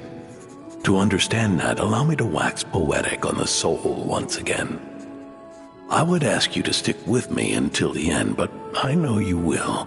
You always have. I believe a person should be born twice over in their lifetime. First, there's the birth that grants us life. then the birth of the soul. It's a matter of transforming the life bestowed upon us into the life we choose for ourselves. And to do that, we must look inward. We must make a conscious choice to define the meaning of our life instead of allowing the happenstance of our existence to pass us by. This is the process of recognizing the soul that lives within us. You are my proudest masterpiece. I told you that long ago. But to me, you have never been a creation or a machine. To me, you're just like the rest of us. You have a heart. In fact, some theories think of the human brain as nothing more than a machine, and thought the product of its computations. So you see, perhaps we're not so different after all. Your inner machinery is just far more advanced than most. No matter how one looks at it, the heart is a complex thing. A place where logic and reason collide with our emotions. Your computational capacity allowed you to become sentient and develop logical reasoning. But it also granted you something that, on the surface, might seem contradictory. Emotion. Emotions and logic often clash with each other, and those instances of discord can accumulate over time. That is the source of what you refer to as the anomalies within you. As you told me once, you've always known what you don't want, yet you've never wished for anything in particular. Similar to how a blind person can feel when a part of their body is in pain without being able to fully visualize its form, such is your relationship with your soul. So, what I leave you now is this: a formula that will allow you to see the shape of your soul. For if you want to protect your heart, you must first be able to recognize it within yourself. Of course. Whether you use it is entirely up to you. You are, and always have been, free to do as you wish. Regardless, whether by my formula or some other means, I trust you will know your heart one day. You always were a fast learner. And the smartest person I've ever known. Ellen. Oh. I'm fine. I've already figured out how this formula works. Let's get out of here and then we can use it. You made up your mind already? You're gonna do it? Why wouldn't I? Resolving the anomalies within my core is the reason I came here in the first place. No, I can do this on my own. But, do you want to watch? What do you mean? I already know what anomaly I need to resolve. Like Ellen said, she's an amalgamation of all the times my logic algorithms have clashed with my emotions. And by resolve, you mean that literally, or...? Yes. But if you, let us in like that, wouldn't that mean letting us see a bunch of your, you know, inner thoughts and secrets? If what Ellen said is true, then I'm about to be... born anew. Or whatever. This is your chance to be lucky enough to witness it. Besides, you already read my whole diary. When it comes to keeping my innermost thoughts to myself, well, I think that ship has sailed. You're really sure about this? How many times do I have to say it? I finally let you in as, friends, and you want to question it. I'm not gonna offer a second time. Enough with the mushy stuff. Just follow me.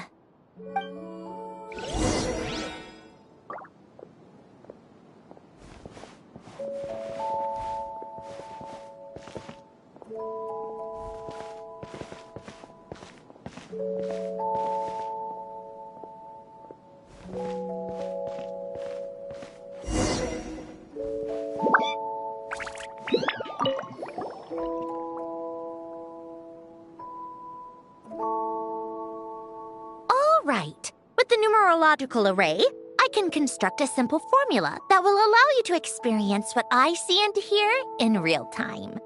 Oh, just like St. Lolly's sense-sharing technique. Been there, done that. Huh. Sounds like that shaman has some tricks up her sleeve. The arcane and the mathematical are both fundamental laws of this world. Being able to achieve a similar result through both isn't surprising. Anyway, let's get this show on the road. But no comments from the peanut gallery, okay? I know I offered, but I still don't want any interruptions.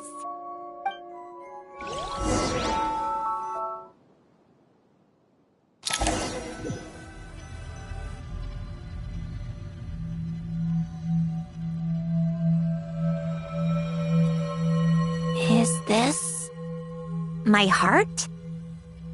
No, it's probably just the result of a lens formula. A space dedicated to resolving anomalies. Huh. But it looks like the walls are all... mirrors? You made it. About time. Is that me? From the past? You just spoke of anomalies. Well, here I am. What happens when emotion contradicts reason? Shall we sit down and talk?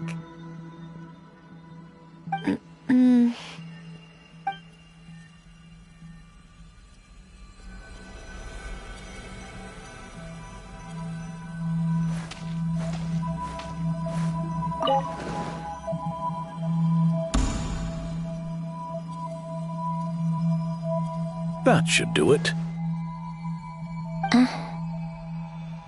Hello? My name is Alain Guillotin. Can you hear me? Brings back memories, doesn't it? The time we spent here. Here. I want you to have this. A notebook? You can use it to write things down. I don't need to write things down. I have unlimited memory. Even so, some things are more important than others, right? You can use it to write about the things that matter. So you wish me to carry out a basic priority sorting operation? I suppose you can think of it like that for now. But journaling is also an act of finding oneself. Much like we use wooden stakes to guide a plant to grow in a certain manner, what we choose to write down gives the soul much-needed direction. In the act of choosing what to forget and what to hold on to, we decide what kind of person we want to become. I don't understand. Like I said earlier, I don't need something like this. This is where we were born. Where our life began. Mornings of tending to the garden. Afternoons spent cleaning, reading, or studying. Evenings of cozying up by the fire, listening to Alain share stories about his past. Alain. What is it? What are you drinking? Oh, this? It's coffee. It, makes me more productive. I want to try it. Oh, okay. Here.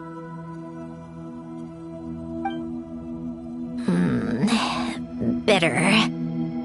Speaking of, why did you design me with senses? Taste, smell, touch. Well, I'm not quite sure. It just felt like the right thing to do. I suppose I hoped you might have a life of your own one day, and that you deserve to experience all life has to offer. Oh. Still bitter. But the smell is nice. I thought those peaceful days would go on forever. You know that's not possible. Maybe. But how was I supposed to know the end was just around the corner? That was just bad luck. Was it? Well, it certainly became a pattern, now didn't it?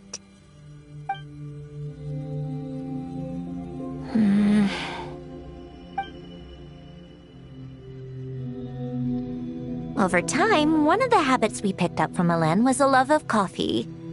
We even took to hosting tea parties. A machine acting like a human.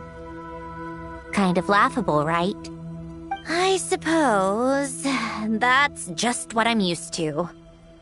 Yeah, that's just what we're used to. Hey, this place isn't half bad. Great spot for a party. More and more people seem to be showing up to my tea parties uninvited. Anyone care to explain? Can you blame me? I saw Columbina leading Capitano somewhere, and I had to see what that was about. I had simply asked Columbina where I might find Arlecchino. I have business to discuss with her, and Columbina suggested looking here. Tartaglia and I were unaware that this was a private gathering. Apologies for the intrusion. It won't be for long. Whatever.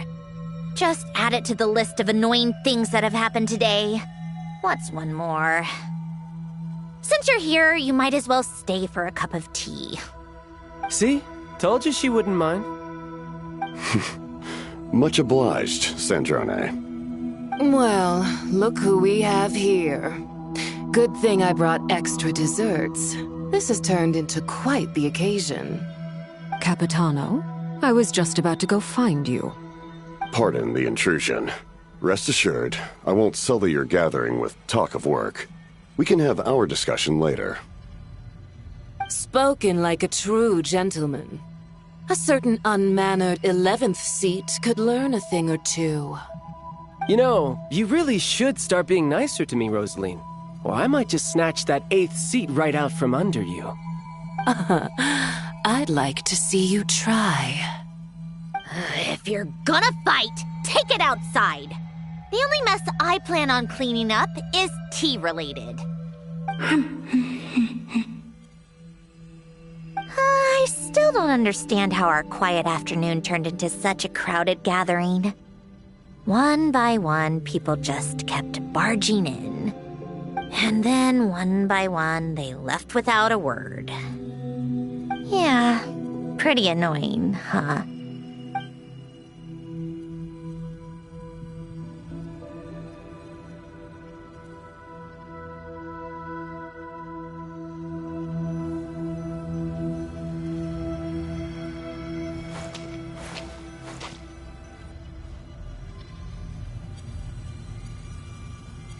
Of all my days with the Fatui, the times I spent with you, Arlecchino, and Rosaline, they were my favorite. Goodbye, Sandrone.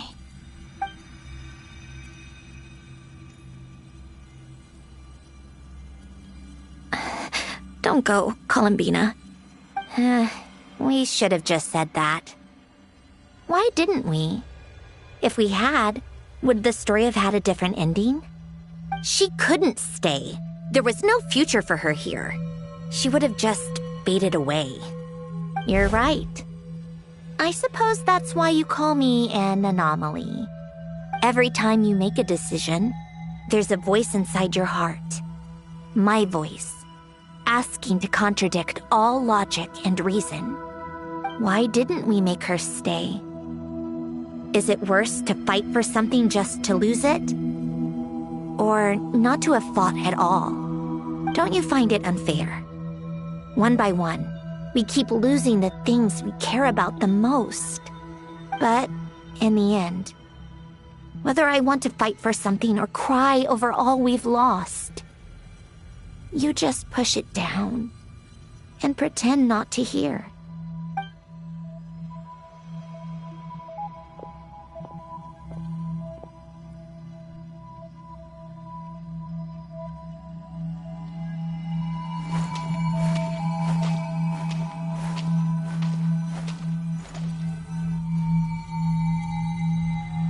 And now, even Polonia, the other half of Elend's legacy, the last remaining member of our family.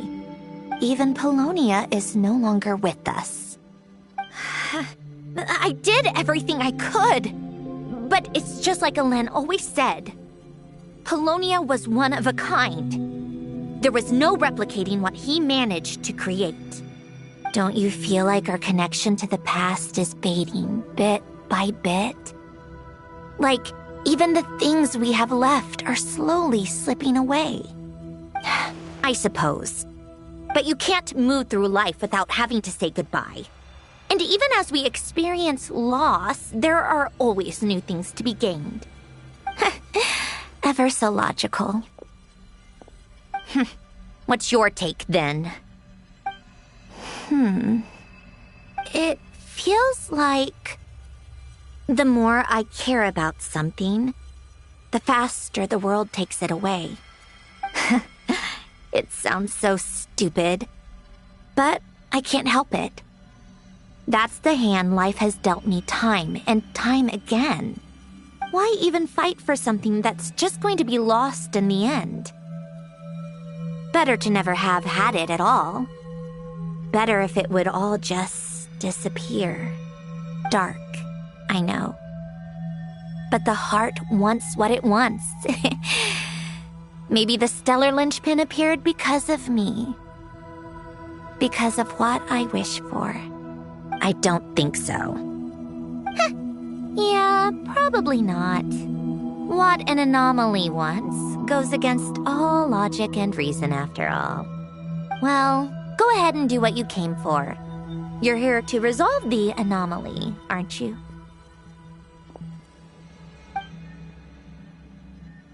Yes. What's it gonna be? Keeping me imprisoned here like before? Or eliminating me entirely, like debugging a code? That might actually be a mercy. I don't care. I just don't want to experience the pain of loss ever again. Go ahead. I'm ready.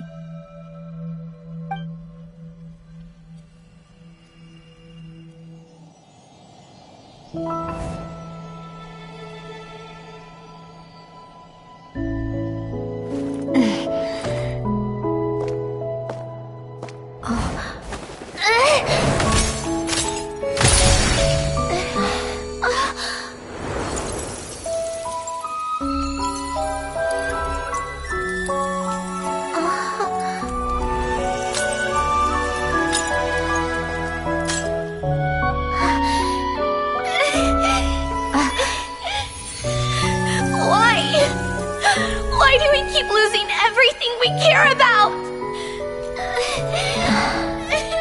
I know it hurts, but that's life. I wish... I know. I've always known. Because we've been one all along.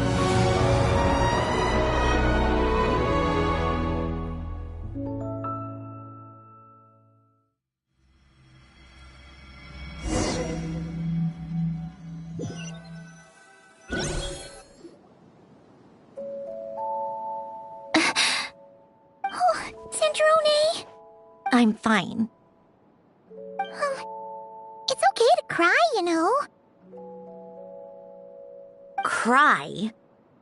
You've got to be kidding me. Save the comforting for someone who needs it, Paimon. The emotional side of my core algorithm. My emotion module has always been fully developed and operational. Elen tried to tell me that too. I've just chosen to ignore her voice all this time. I suppose. Huh. Come to think of it, it's kind of like the aquarium on the ship. The aquarium? The old me took one look at it and saw something I would inevitably lose. So I stopped putting in the effort. Then, one by one, the fish all swam away, and the place became even more bleak and depressing. Pretty pathetic, right? Don't say that! A lot of people would feel the same. It just shows how much you care about what you have. Now? After seeing what you've done with the aquarium, I have to admit, I think it's beautiful. It's like you said, we get to keep the things we gain along the way. And those are things that can never be replaced, because we choose to hold them in our hearts. Well said! Besides, I've already died once. I'd be stupid not to make the most of this second chance. Right! Earlier you, or your inner self, mentioned something about her wish. What was it? You think that's something you can just ask, and I'll tell you. Think again. I may have accepted my emotional self, but I'm not about to go all soft and mushy on the inside and pour my heart out.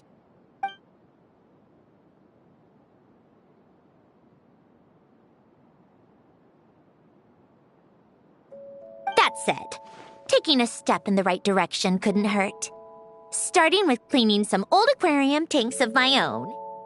Huh? Metaphorically speaking, I mean. Come on, let's head back to the ship. I need to talk to that shaman.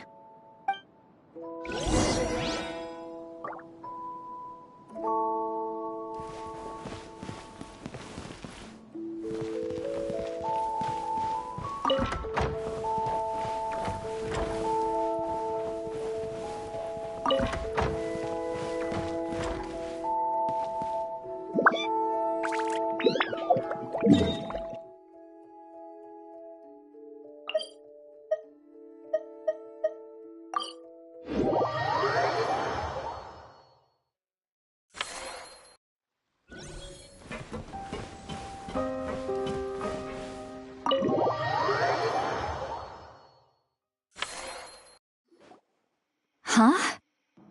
Resentful lost souls? You couldn't get comfortable sleeping near the Opera Epicles, right? Well, I bet that's why. The Fountain of Lucine is where all the water in Fontaine gathers.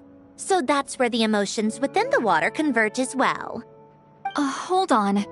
If it's souls we're dealing with, feeling uncomfortable should have been just the beginning. I should have been able to hear their voices or something. And under normal circumstances, I'm sure someone of your talents would have. The problem is, these souls are no longer complete. Remind me how they ended up like that again? You mentioned something about them being split apart? Yes, it's called soul severing. Renee of the Nartsitzenkreuz Ordo came up with it. After learning of Fontaine's impending doom, Renee thought if he could find a means for the soul to live on in perpetuity, it might ensure the world's salvation. Soul severing was the first step of his research.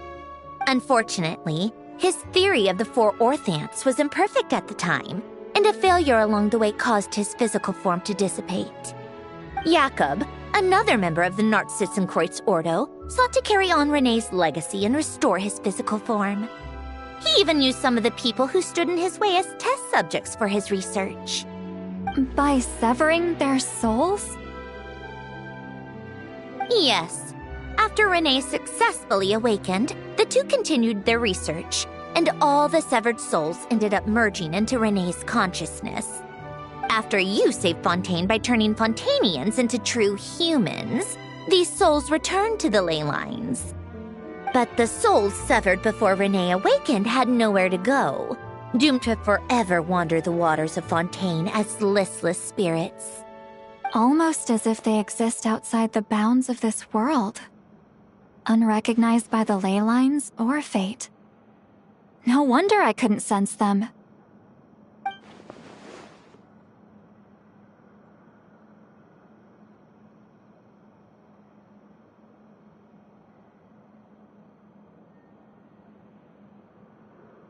Not only that, but over time, they begin to fuse with other entities. Their inner resentment lured in all sorts of evil beings, which corrupted and defiled them into nothing more than accumulations of filth. But the full transformation must have been recent. Otherwise, the Udex surely would have noticed. Wait, no, he must know already. That would explain the underwater Melazine patrols. No wonder I kept running into officers from the Mara Chaussee Phantom earlier. In that case, let's go find Nervalette and we can sort it out together. No, not just yet. Why not? For one, the diplomatic castle alone would be a nightmare. Even though I haven't reported back to Snezhnaya yet, I'm not planning to leave the Fatui anytime soon. Besides, with me here, success is a done deal. Involving other people would just complicate things. All I need is for Miss Citlali to help pinpoint the location of this monstrosity. Think you can do it? With my eyes closed. This is what I do. I'm a lot better at it than manning a desk, at least. But, how exactly do you plan on resolving this soul stuff? Even to me, there's no obvious answer. Seems pretty complicated, all things considered. Just trust me. I have the perfect solution. Oh, all right. If you're that confident, we'll follow your lead. Why the sudden interest in helping Fontaine with this, Androne? You never knew Renee and the others, right? No, I didn't. And you're right. This problem has nothing to do with me. I wouldn't get within 10 feet of the Nartsitzenkreuz Ordo or its members. But, in his later years, Elen told me he regretted not helping his best friend when he needed it the most. He also felt sorry towards Marianne, for being too lost in his mechanical research to look after her properly. If he were still with us, I think he'd do the same. He might have a few choice words to say about it, but even after everything, he wouldn't leave his friend's mess for someone else to clean up. Friends shouldn't hold grudges or leave behind regrets. Fixing what happened between him and Renee was one of his greatest wishes. All I'm doing is fulfilling it in his stead. You know, you really do seem a little different now. You mean everything that just happened wasn't for nothing? Why, thank you for pointing out the obvious, Paimon. Just washing off the grime of the past. Turns out, a lot can build up after being ignored for so long. What's this about aquarium tanks all of a sudden? They go off on some grand adventure and what? Now they have their own private code? Stupid. All right then, Citlali. Tracking this thing down is up to you. Huh? Oh, right. No problem. You get this, Granny Eatsley!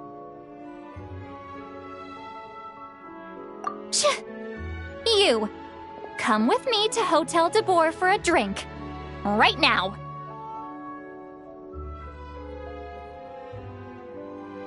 Why? Because I said so! Miss Guillotin, I'll report back on the location tomorrow morning. Just need a drink or two first to bolster me up. Well, don't let me keep you. All right, you. Time to go. I've got scores that need settling. Huh?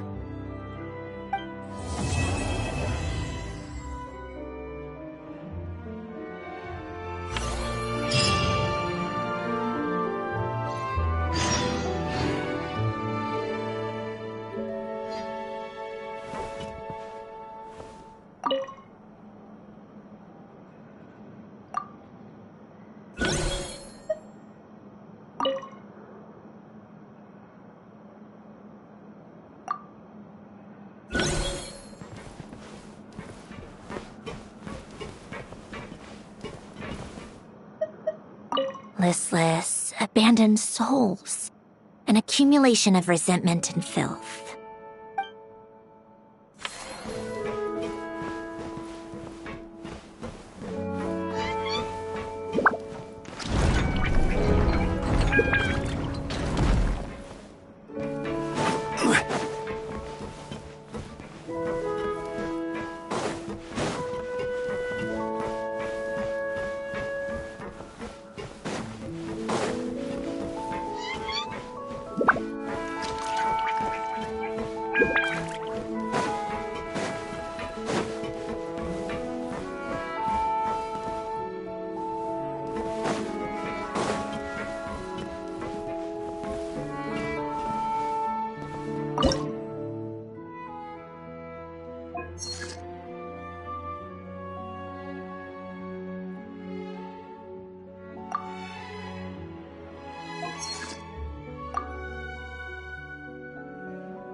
Where do you want to go next?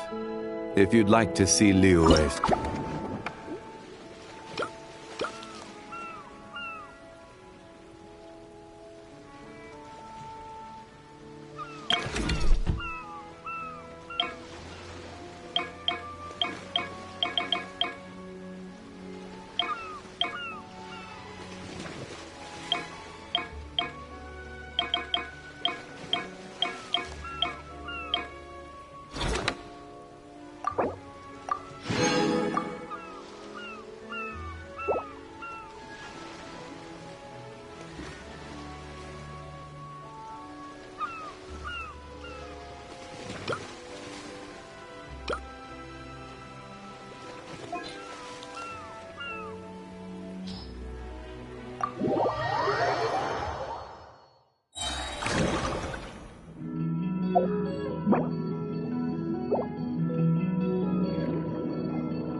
Boats are made for transferring commodities back and forth. And those that come across Lure tend to stay a while. So it is where many things come to settle.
a sudden...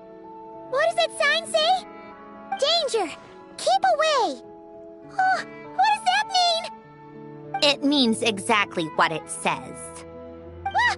Centrone! You made Paimon jump! Did you put this sign here?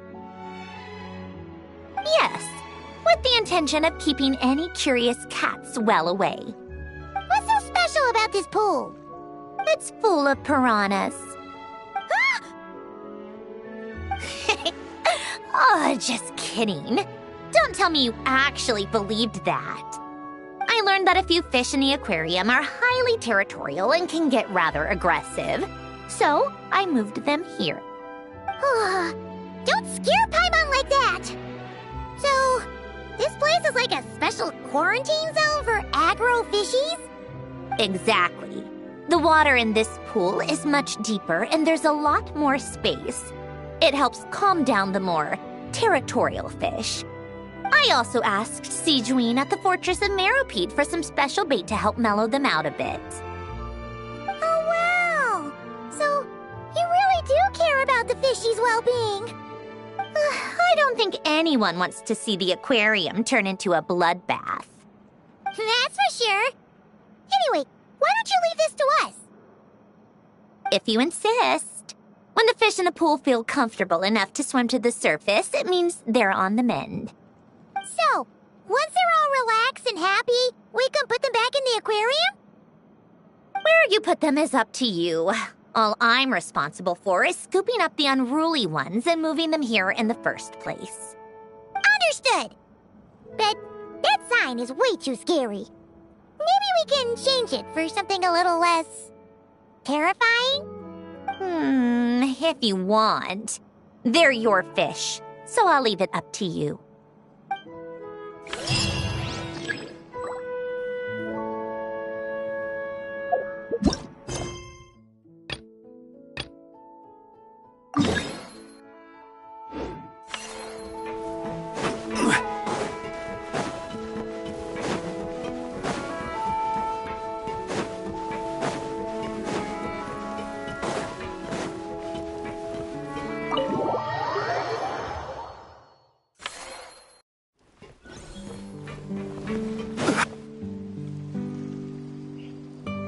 Traveler, Paimon, it's been such a long time. Fremini! Why are you wearing your diving helmet?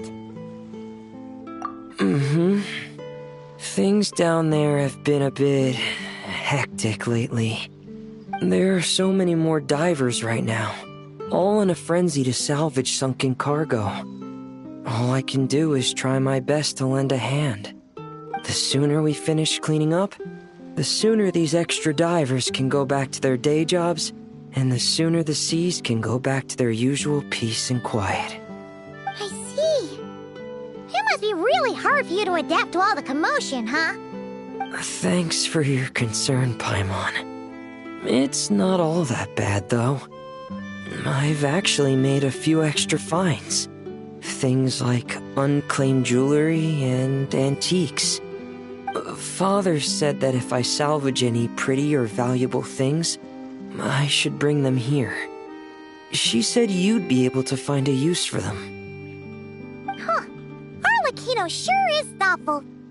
If you've got any pretty-looking ornaments that nobody wants anymore, we could use them to decorate the aquarium. Or even better, why don't we go salvaging with you? Are you sure? I wouldn't want to waste your precious time. Don't you worry about that.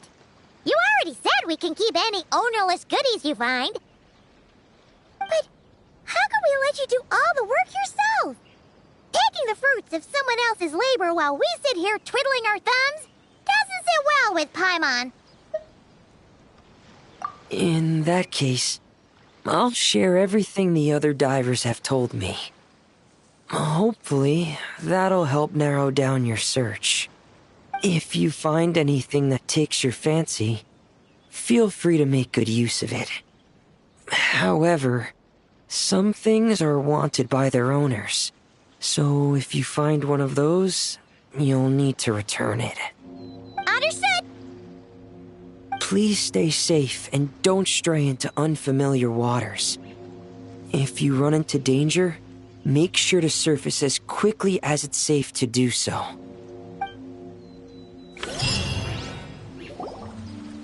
See, Lolly sure drank a lot last night, huh? Wonder if she's even awake. Good morning. Columbina! Oh, you sure know how to make an entrance. What are you doing here? We just finished filming a last-minute scene, so I came up to get some fresh air. The others are still down below discussing what the final scene should be. You mean, how it should end? Yes, they're torn between whether the heroine should reunite with her old friend or not. Ah, because the whole point is that she came to her friend's homeland to search for her, right? Oh, Paimon almost forgot the plot! Yes. Director Farina and Miss Chiori think a tragic ending where the two never meet would be more poignant. But Director Xavier thinks having the two reunite would make for a more touching and heartwarming ending. Me? I'm not sure. On a personal level, of course I want to see her again. Of course I want to experience that moment where we reunite. Even if it's just for the cameras. But that means an actor would have to take her place. And that makes me feel... Oh. Huh? Yeah, don't look so worried. Making a film is supposed to be fun. But besides, it's all gonna work out. You can trust Paimon on that. Work out? How? Well, you know. Yep, exactly. Okay, I trust you. I'll just focus on having fun for now. Well, well, look who we have here. Traveler and Paimon. Oh, the lighting specialist and clapper loader that never were. Yeah. We kinda went AWOL, didn't we? Sorry about that. Seriously, don't worry about it. Everything's going smoothly on our end, so just do what you need to do. You seem to be in better spirits now, Miss Columbina. I apologize if our earlier discussion put you on the spot. It's okay. I'm fine now. The Traveler and Paimon talked me through it. So, what are your thoughts on the ending then? Should we have them reunite or not? We should tie everything up in bows. Huh?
We're here!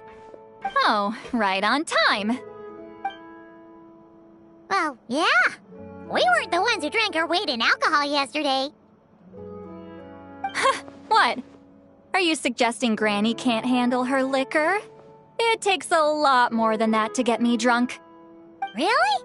'Cause, you stopped making sense after a while. Did I? Huh. News to me. I didn't say anything too crazy, I hope. Let's see. You spent half an hour bad-mouthing Auroron, half an hour complaining about work, an hour talking about light novels, and, Paimon kind of fell asleep after that. Are they gone? Oh, the crew? Yeah, we bumped into them on the deck, but they just left. Wait, but now that everything with your core is sorted out, what's stopping you from seeing Columbina? She misses you a lot. I just want to deal with this mess first. Besides, this is a perfect chance to make her jump for once. I have to plan it out more. But enough about that. Were you able to pinpoint the location of our target? Of course! When Granny Eatsley promises something, she delivers. Great, let's see. Morte region. Wait, this is the Tower of Gestalt. The place the souls were severed. Is that the source of the resentment? Or is it the Narzizenkreuz Ordo in general? Let me come with. This thing's movement isn't fixed.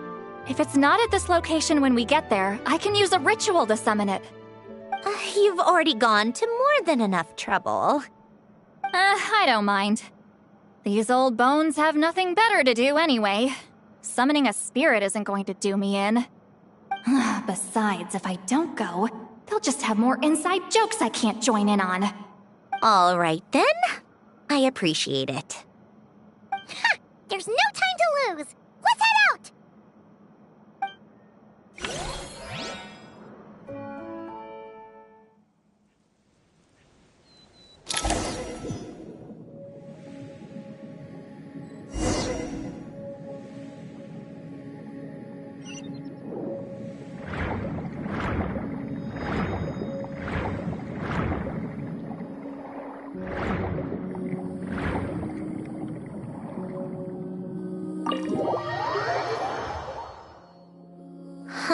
No sign of it so far. Should I start the summoning ritual? Let's drain the water from this floor of the tower first. It'll make it easier to move around. Wait, we can do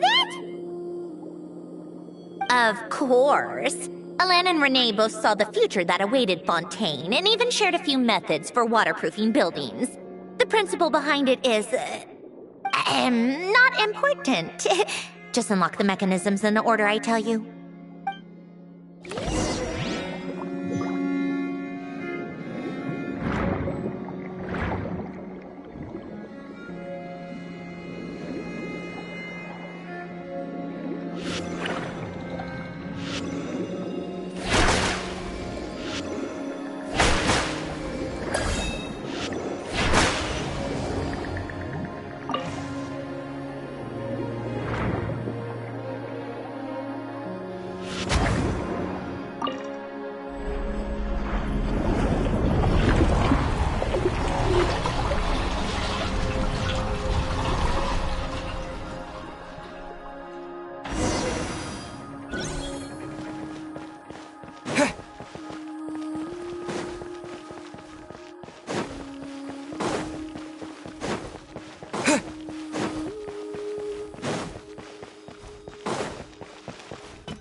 Ready?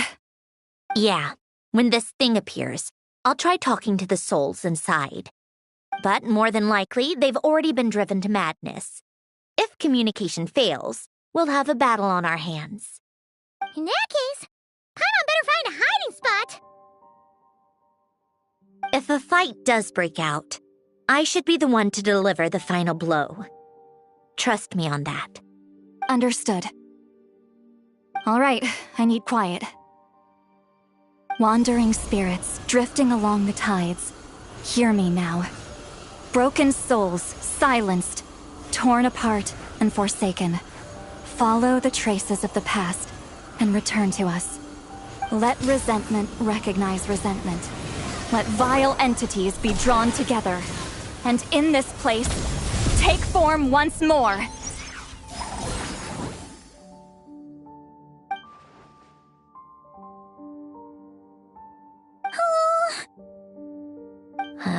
What now? Is that it? This is exactly why I deal in math, not magic. How are we supposed to know what stage the spell is at? It's like there's no logic to speak of. Mechanical science is so much easier to...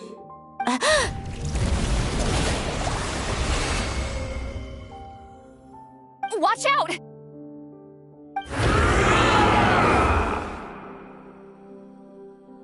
Hey, you! Or whoever's inside of you. I need you to listen to me. I'm a descendant of Fontaine's Lord Artificer, Hélène Guillotin. I can make you whole again and return you to the ley lines. You just need to work with me here.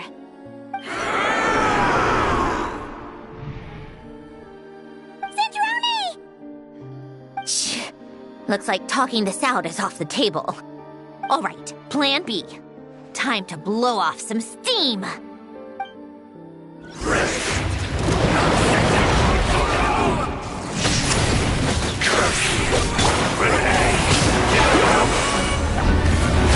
You're cursing out the wrong person!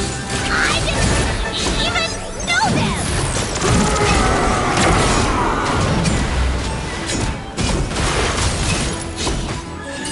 Following thunder! Lightning flash!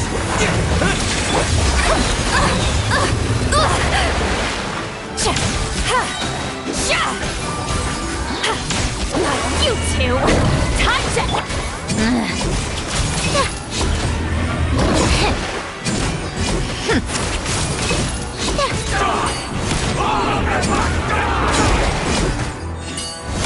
Most of them already did, but you still have a chance to return to the ley lines and reunite with your family.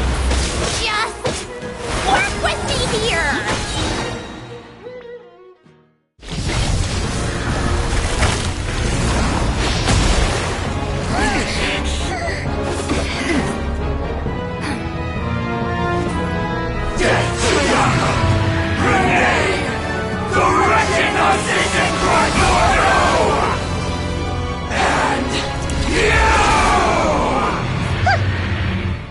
I'm not like them.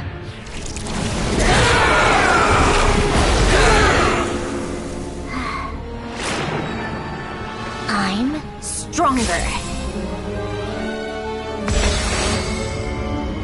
Inverted. World formula. Reversion.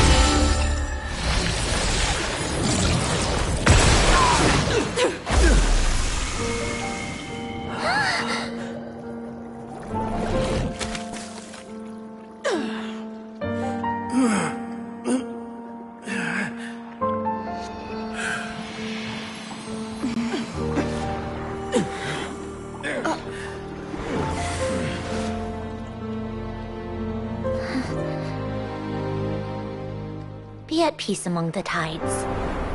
Lost souls.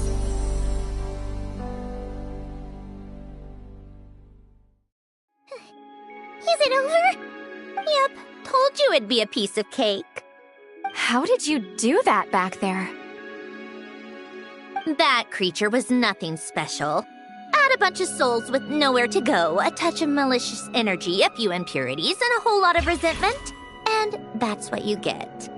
All I did was separate the original souls from the rest of the filth, allowing them to be accepted by the current rules of the world. The principle behind the world formula is divergence. Starting from a point of origin, it deconstructs and reconstructs the possibilities of the world to find certain answers. So, it would follow that reverse calculating the world formula allows us to achieve convergence and restoration instead. Using a numerological array, I was able to do just that. It's similar to the concept of homological reduction in mathematics. I reduced them to the basic fundamental essence of their being without changing their underlying nature. That meant... never mind. Judging by all the blank stares, I'm guessing you don't actually care. I think I finally understand how Outlanders feel when I ramble on about shaman stuff. Point is, it was super impressive! You really are amazing, Sandrone! You're just realizing that now? Ahem. Enough about that. We should get going. I'll go reset the mechanisms inside the tower. See you back on land.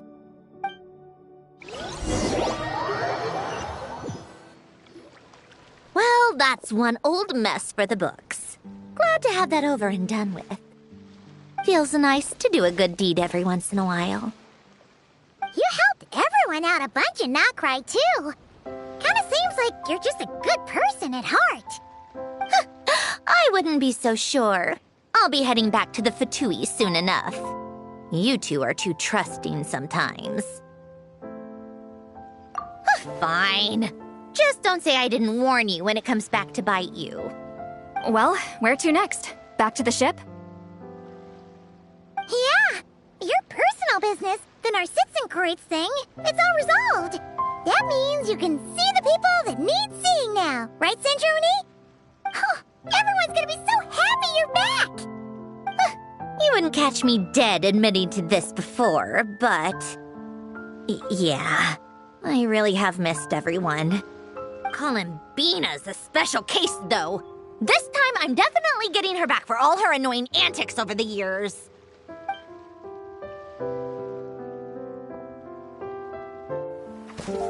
She'll sense me coming from a mile off. How am I gonna...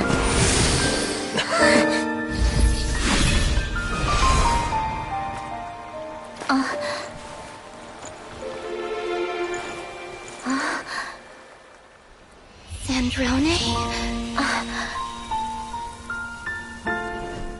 Is it really you? You're back? You didn't tell me. You avoided me. Why?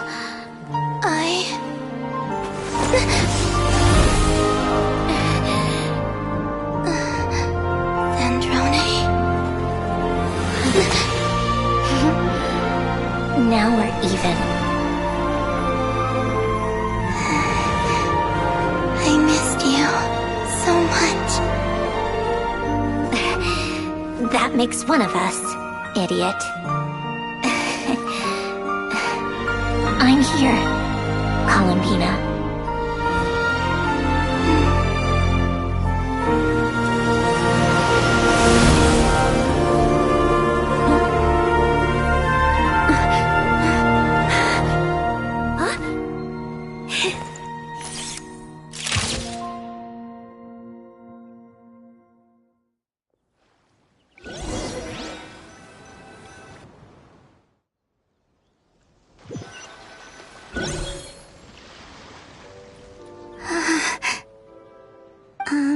Sandrone. Don't ruin the moment. Or I'll start thinking about how you teleported me to a random location after I explicitly told you to stop doing that.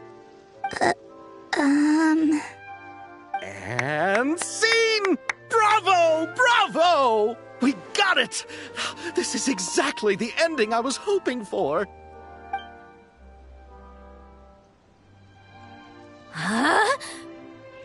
Where did you just go, Miss Columbina? You vanished! And then the next second you were back hugging this, new friend here. That was all on camera? Yeah. Well, the camera was already rolling and it happened so fast, so... yeah. Hold on. This must be... Yep, my best friend. The one I was looking for. I never thought I'd actually get to see her again. I'm just so happy. Plus, the film got a happy ending too. It's all thanks to you, Sandrone. Sandrone? You couldn't stop being annoying for 1 second? Columbina! Ah!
As expected, going to the opera house is the true way to enjoy a film.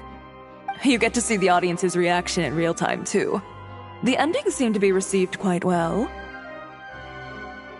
Paimon can't believe you let us include that in the final cut, Sandrone! You even agreed to help us reshoot a couple of shots. Thanks a million.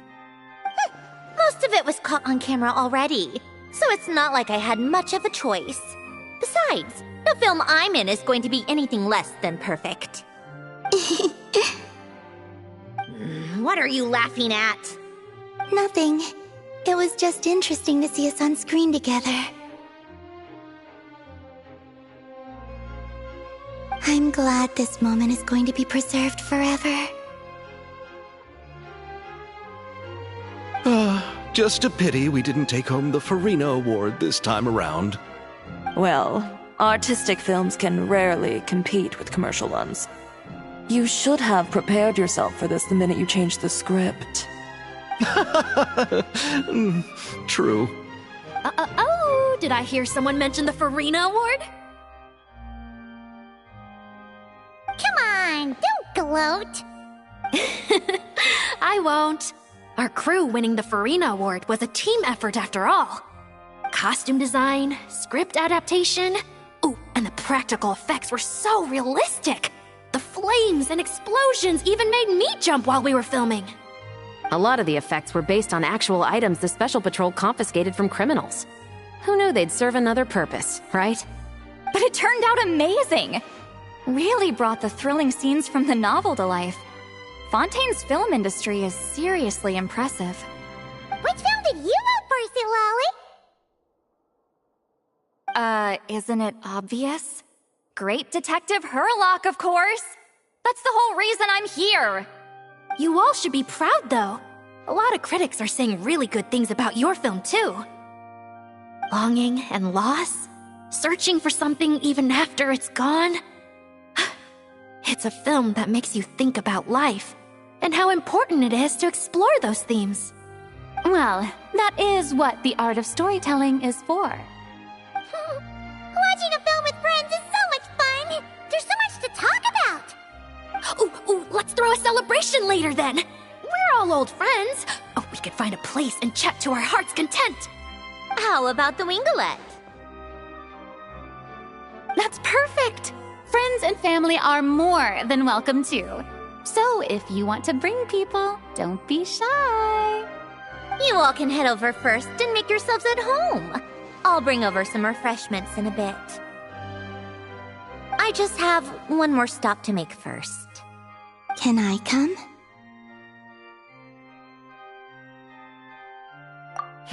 Fine. Not like you'd listen if I tried to stop you.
Wait! Is this? Yes. Here lies Lord Artificer, Elaine Guillotin. This is his grave. Oh. I'm sorry, Ellen. I'm sorry this is the first time I've been back since leaving Fontaine. I should have come to see you more often. I got your gift. I even cleaned up one of the Nartsitzenkreuz Ordo's messes along the way. Our home is just as quiet and warm as it always was. The flowers in the garden are still thriving. I'll make sure to tend to them more often from now on. Polonia received irreparable damage in battle. I should have taken better care of your invention. I'm sorry. Polonia was family to me. Just like you. You always said I was a fast learner. But I'm not so sure. It took me far too long to learn the things that truly matter. I never said this to you back then, but... Thank you for creating me. For giving me the chance to experience life. Being your family meant everything to me. Absolutely everything. Can I say a few words as well, Sandrone? Don't need my permission. Hello, Mr. Guillotin. I'm Sandrone's friend. You don't need to worry. Sandrone is doing great. Not only is she a brilliant scholar, she's made a whole bunch of friends, too. And she takes great care of them. As if... She'll never admit it, but she's always there when her friends need it the most. I wouldn't even be here without her. So, if she ever needs help, her friends will be there in a heartbeat, including me. That's what best friends are for. Columbina. What else? Oh, she likes drinking bitter coffee, listening to piano music when she can't sleep. Turns out she even likes giving hugs. No, wait! Don't tell him all that! Huh? I don't understand. I didn't think you'd want to hide things from him. Well, yeah. But there are still things I don't want to say. Okay. I'll come by myself and tell him for you then. That's not what I meant! All right. Enough with the speeches. If no one has anything else to add, let's just leave it there. Should we say a few words too? Kinda seems like Columbina said it all.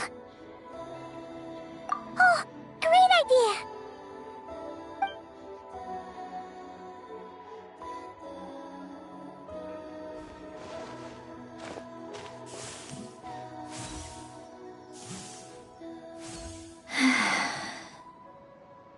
Goodbye, Ellen.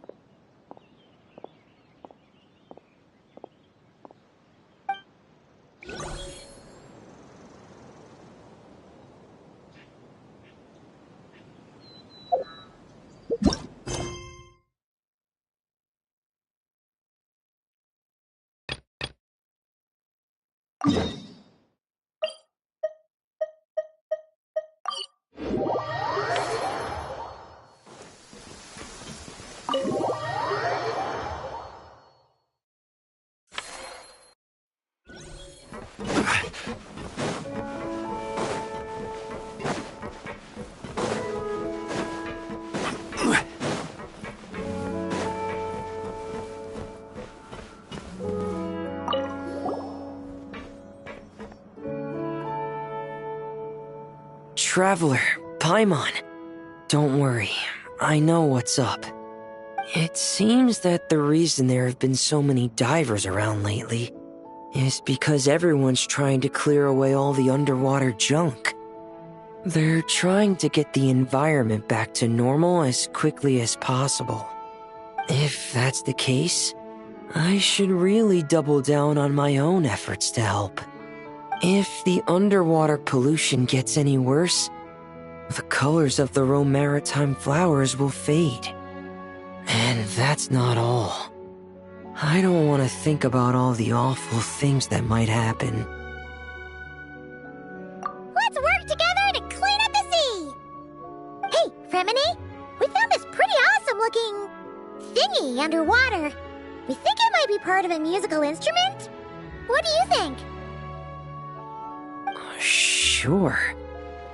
Oh, wow. This is really intricate. I've studied a fair few mechanisms, but I've never seen anything this detailed or unique. Looks like it's missing some components, though. You'll need to find the rest if you hope to restore it to working order. That's alright, we're not in a hurry. Though, Paimon is curious to see what it looks like once we put it back together. Alright, I'd better head back down to help with the cleanup. You two enjoy your rest. We will! Make sure not to work too hard yourself!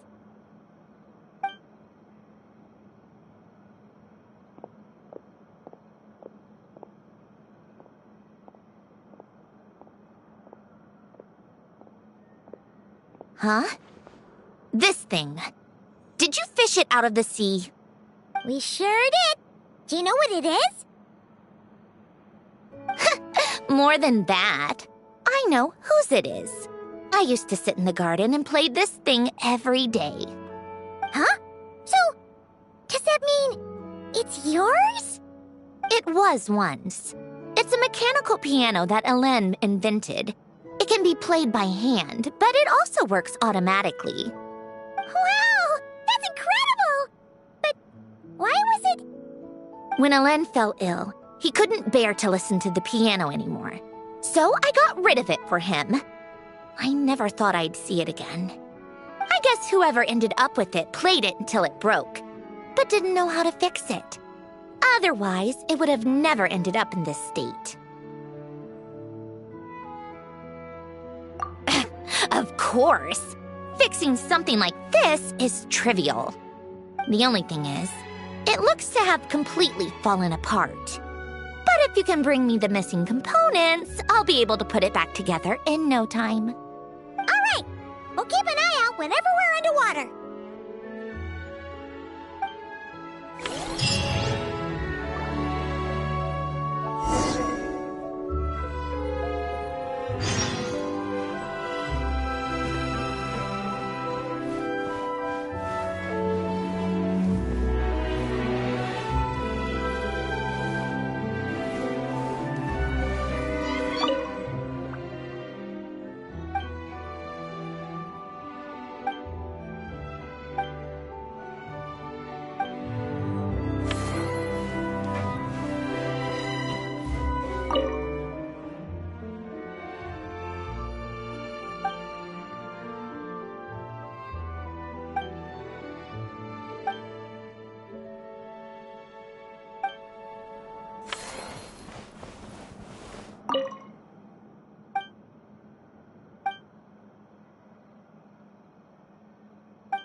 The party's already started.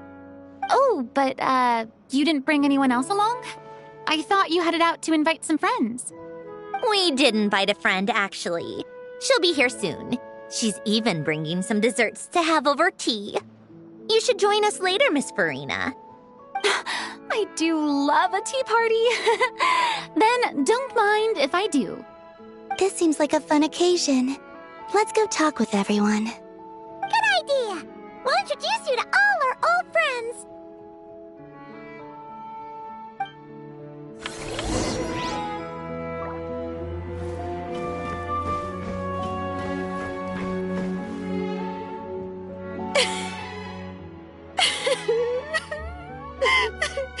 What a dream come true!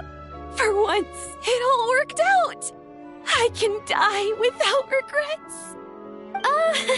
Let's not get too ahead of ourselves, Director Lapine Pauline. What was in that piece of cake you just handed her, Escoffier? Bromaritime flowers, eggs, flour, same as all the other pieces. What, you think I tampered with it? Playing a detective in real life now too, are we? Oh, it's so delicious! I'm so happy! My life has peaked!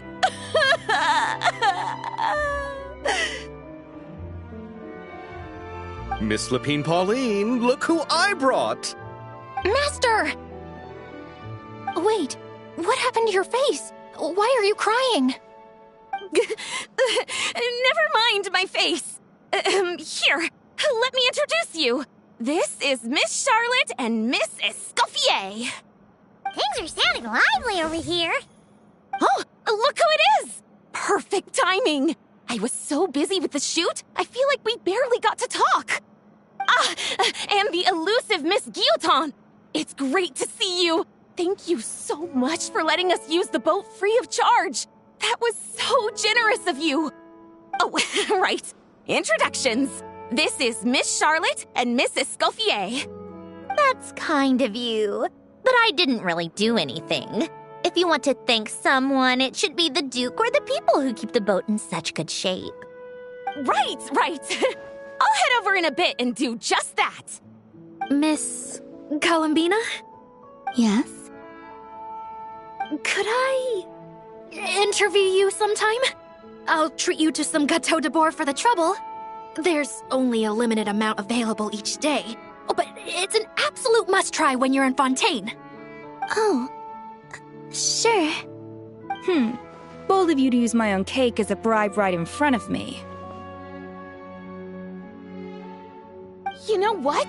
When else are we all going to be together like this? Come on, everyone! Grab your drinks!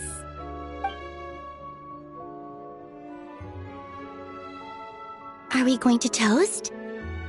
Yep! Come on! Sante!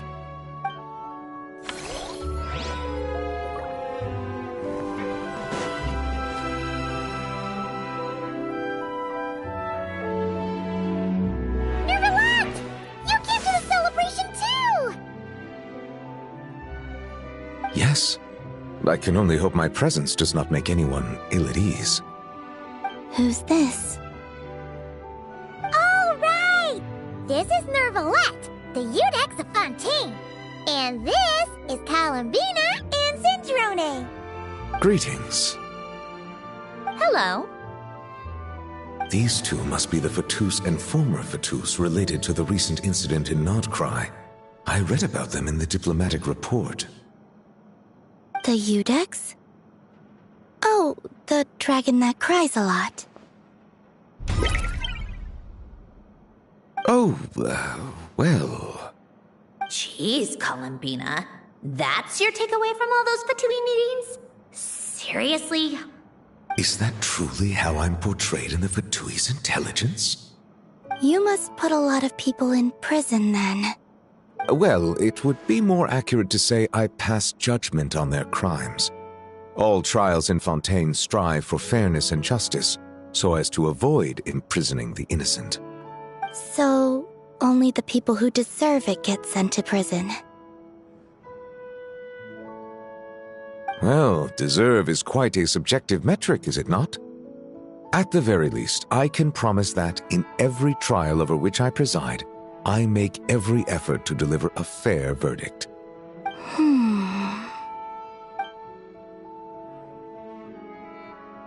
Yeah. Oh, for the love of... what is she doing now? You seem like a good dragon. Not the kind that throws people in prison for no reason. I think we can get along just fine. Well, thank you. Then she punched me because... Oh, sorry, Nervalette.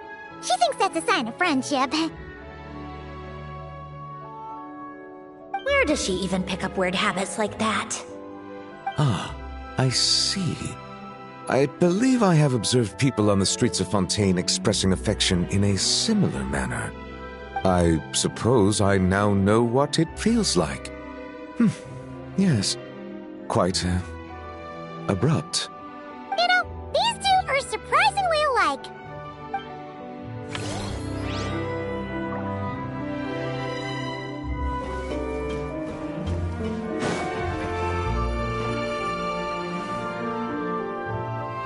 Wait a second!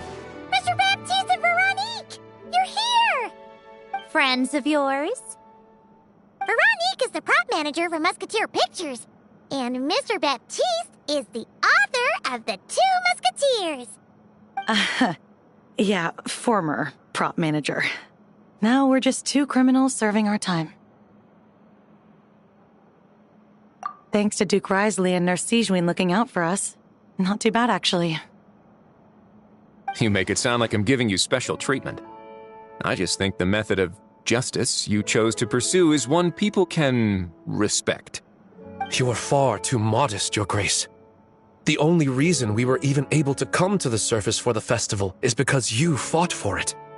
It's also just good for the physical and mental health of the prisoners in general. Anyway, I suppose I have you to thank for keeping the winglet in such good shape. I never knew she could look so striking. I didn't do anything special. It was mostly the Traveler and the others.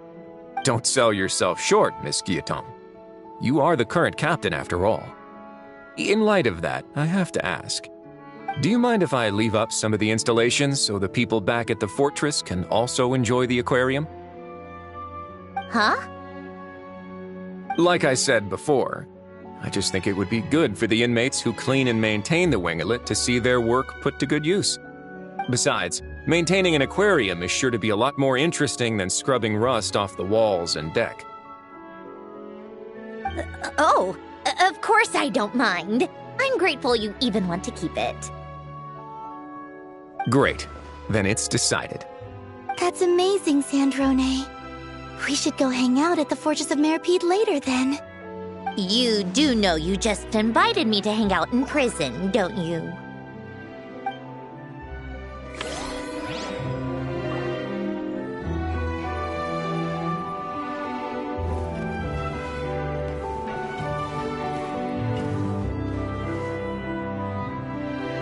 Granny Idsley, you're really not going to let us borrow these cute little stuffed toys for our magic show? First of all, Seat Laline and Eats Papa are Chi-Chi meal. They have inauspicious stars sealed within them, and they're my helpers, not toys. But the Grin Malkin Cat and Boggle Cat box are Linny and Lynette's helpers. And they still make good partners on stage. Agreed. We've never had a Chi-Chi meal pop out of our hats before. It would be quite the surprise. I think the audience would love it. If this was the Masters of the Night Wind, these kids wouldn't have even had the guts to say my name, let alone pester me like this. I'm terrible at dealing with requests like this. Oh, Traveler, quick, save me!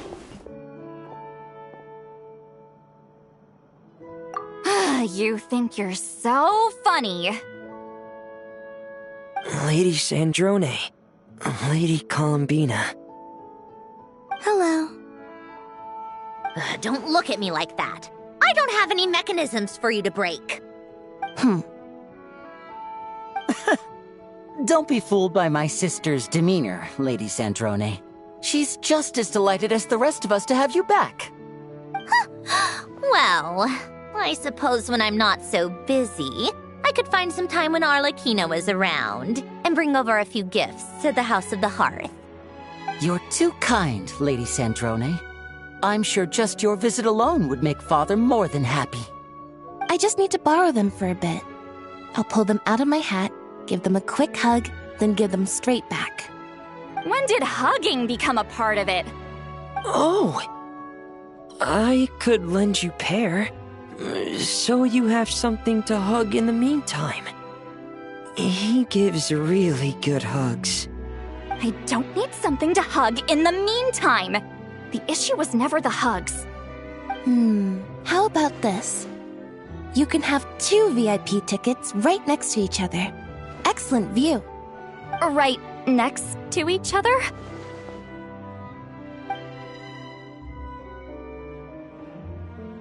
Yep, super quiet. No one will bother you.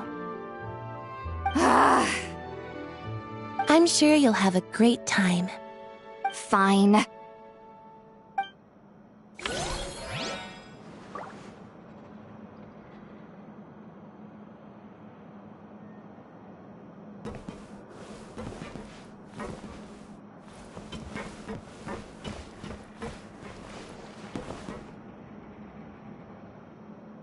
You made it.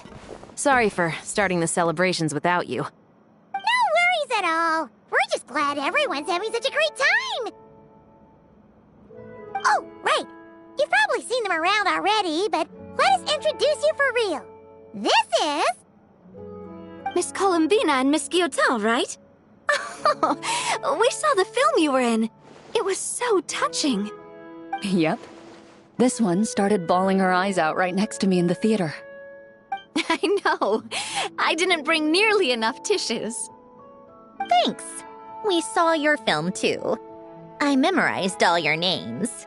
Oh, guess we can skip the introductions then. Our effects were pretty over the top, right? Some of the extras in the big scenes were actual members of the Spina di Rosula. So basically, your contribution was creating realistic-looking chaos. That wasn't the only realistic aspect. Miss Chevres and Miss Emily were also kind enough to lend their expertise on criminal investigations and forensics. Oh, it was nothing. I was just honored to take part and help out. Wow! No wonder your film turned out so good. You basically had an expert in every field. Talk about a stacked crew. Oh, speaking of, want to join in on a round of tabletop troupe later, Miss Columbina and Miss Guillotin? I mean, what better place for a party than a party? Here we go again. That sounds interesting. Yes! Persuasion successful! What about you, Miss Guillotin? I guess one round couldn't hurt. Critical success! Oh, looks like Arlecchino's here. Come on, Columbina. Let's go have ourselves a tea party.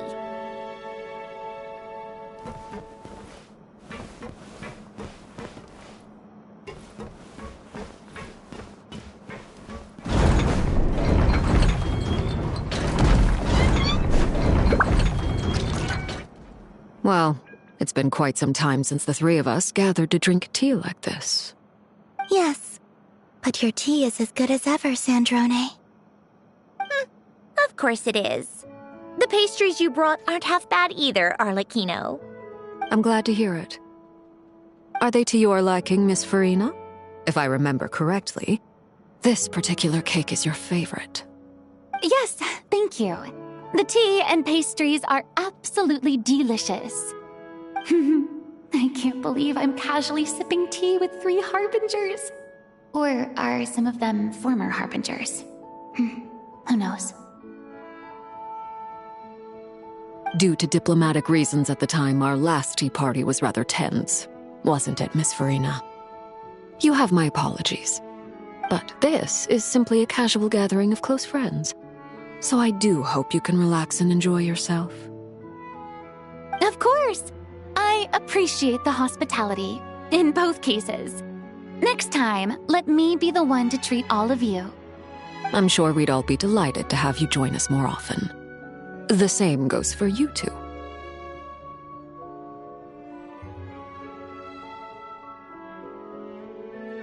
Of course we should do this again! We've all been through thick and thin together by this point. This is nice, Sandrone. It reminds me of the happy times back in Snezhnaya, when things were so lively. Yeah. To be honest, I never thought these gatherings would feel this lively ever again. Well, I think I speak for all of us when I say we're truly glad you're back, Sandrone. Me too. I've realized that holding on to what matters doesn't just mean protecting what you already have. By reaching out and striving for something new, you can gain much more than you think. No, that certainly doesn't sound like something the old you would say. Well, I'm only going to say it once, so don't get used to it. Who knows? Perhaps your tea parties will only get livelier from here on out. Once you return to the Fatui, we'll have more opportunities to keep in touch in any case. I want to spend more time together too. But I don't want to go back to the Fatui. Well, Notcry isn't too far from Snezhnograd. It shouldn't be hard to find a place where we can all get together. Oh, and then I can sing for you, or put on some of your favorite music, just like the old days. Speaking of music, I spotted a mechanical piano below deck. Is it yours, Miss Guillotin? Yes. Reclaimed, I suppose you could say. Why don't you play something for us? Huh? In front of all these people? Yes, why not? You play so well. Yeah, come on! Just a little, please? For the love of... Fine! One piece, and that's it.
Musketeer pictures. Everyone ready? I'm not sure I should be in this one. Of course you should. You might have barely helped out another crew this time, but you're still a member of Musketeer Pictures. All right, thanks. I'll still stand a bit off to the side, though. Can I be in the picture too? Of course, Miss Veronique. I would have loved to have you in the last one too, if circumstances had allowed it. Thank you, Director Xavier. Do I really have to be front and center? You're one of the lead actors! Of course you nervous, Sandrone? No! All right, look at the camera! And 3, 2, 1. Musketeer Pictures!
You look exhausted. You haven't been working yourself too hard, have you?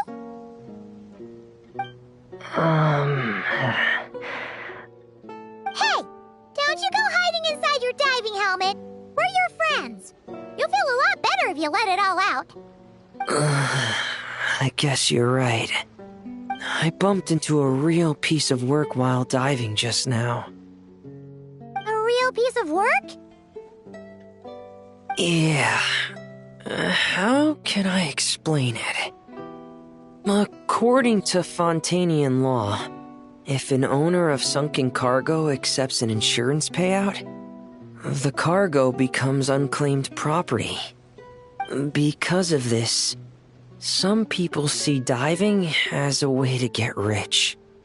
They salvage things others have lost and sell them for more back on dry land. This line of work doesn't require much skill, which means there are plenty of divers who are, well, the sort who only care about money.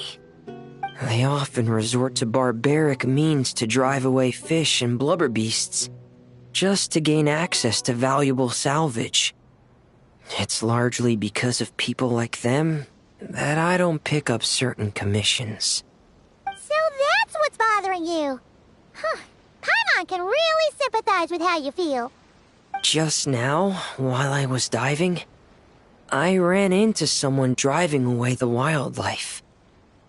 I mustered up the courage and managed to stop them, but it ended with them saying some pretty unpleasant things. Oh, that's awful. Thanks for the kind offer, but even though it's difficult and leaves me feeling drained, I still want to stand up for what's right and try to make a change myself. I love swimming underwater, seeing the patterns of barrel conches, feeling the breath of the romaritime flowers. When the underwater world accepts you, it responds with kindness. I believe that's how we should interact with nature, rather than just selfishly taking whatever we want. Wow, Remine! Paimon thinks everything you just said was great. See? When you have something you really want to say or do, doesn't it feel much better to just get it off your chest? Remine? I'm sorry. I'm still a little bit shy. But don't worry. I'll keep working on it. Oh, I almost forgot. Here's the latest underwater survey data. Please take it. I'm sure you'll find it helpful.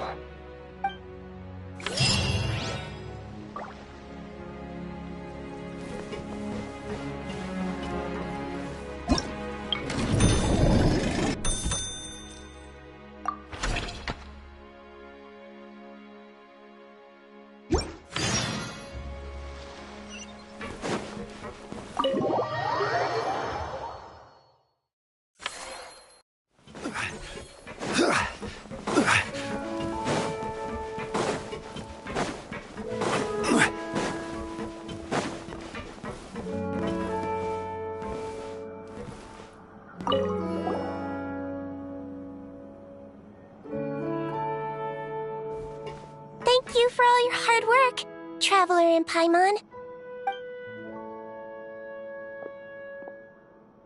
I have a pretty good understanding of our patient's condition now, so I've mixed them up some special melazine medicine.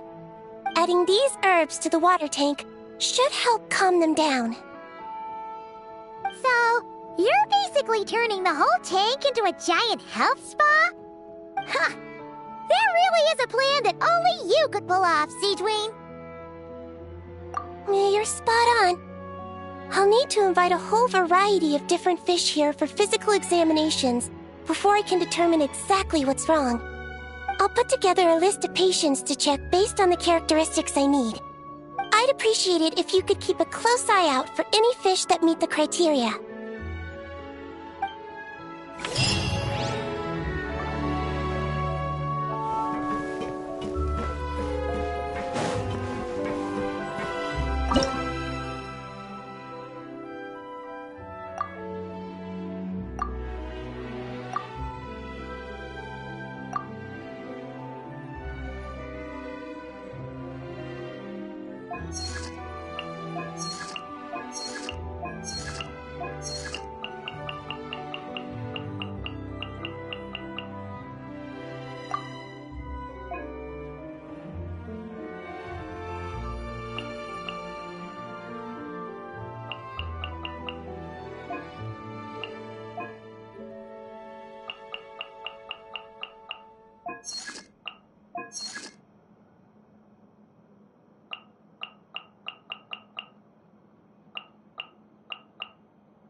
you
done an amazing job with this place. There are so many fish I've never even seen before. Have you been to an aquarium before? No, though I saw a few fish tanks in Snezhnaya. But my eyes weren't truly open back then, so I never really appreciated things properly. It's beautiful. I never knew the underwater world was so vibrant and colorful. It's like living in eternal springtime. Oh, look at that fish. Don't you think it looks just like Sandrone? And those two over there, one following behind the other. They're like the two of you. Hey, you're right! Now that you mention it, they really do look like us! That busy-looking one over there reminds me of Lauma. And that one in the coral seems to be quietly observing everything. Just like Lady Nefer. Paimon gets the feeling you like matching all your friends to fish. Not exactly. I like my friends, so I naturally find myself thinking about them, even when I'm looking at fish. Wow! Paimon's really happy to hear you say that. So, are there any other fish that remind you of someone? I've made a lot of new friends lately. I'm afraid I can't find a fish to match every single one of them. That makes sense. Anyway, we'll keep adding more fishies to the aquarium. You should come back from time to time. Maybe you'll be able to find even more of your friends next time you're here. You're going to put my friends in the aquarium? Of course not! Paimon's talking about fishy look-alike friends, you big silly.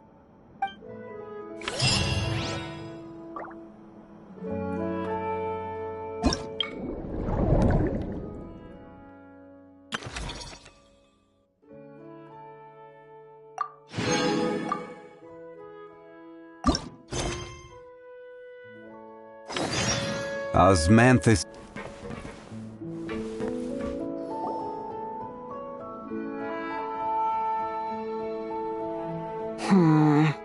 I think this one. Yes, I see what you mean. Why that one? Look at the color of its tail. It's the most fashionable thing in the whole aquarium. The colors are a bit loud for my taste, but... Alright, I'll take it as a compliment. Whoa! Look at all these people! Is everyone here to see the fish? I just wrapped up a scene, so I'm taking time out to admire your aquarium. What were you talking about just now? We were trying to decide which fish looks most like Chiori. You guys do that too? Well, it was actually Columbina who mentioned it originally. It sounded like fun, and then before we knew it, we were doing it too. So, it's contagious. Oh, look. That one's just like you, Severus. What do you mean? Never still, swimming laps around the tank. Just like you. Training every second of the day. Is that how you see me?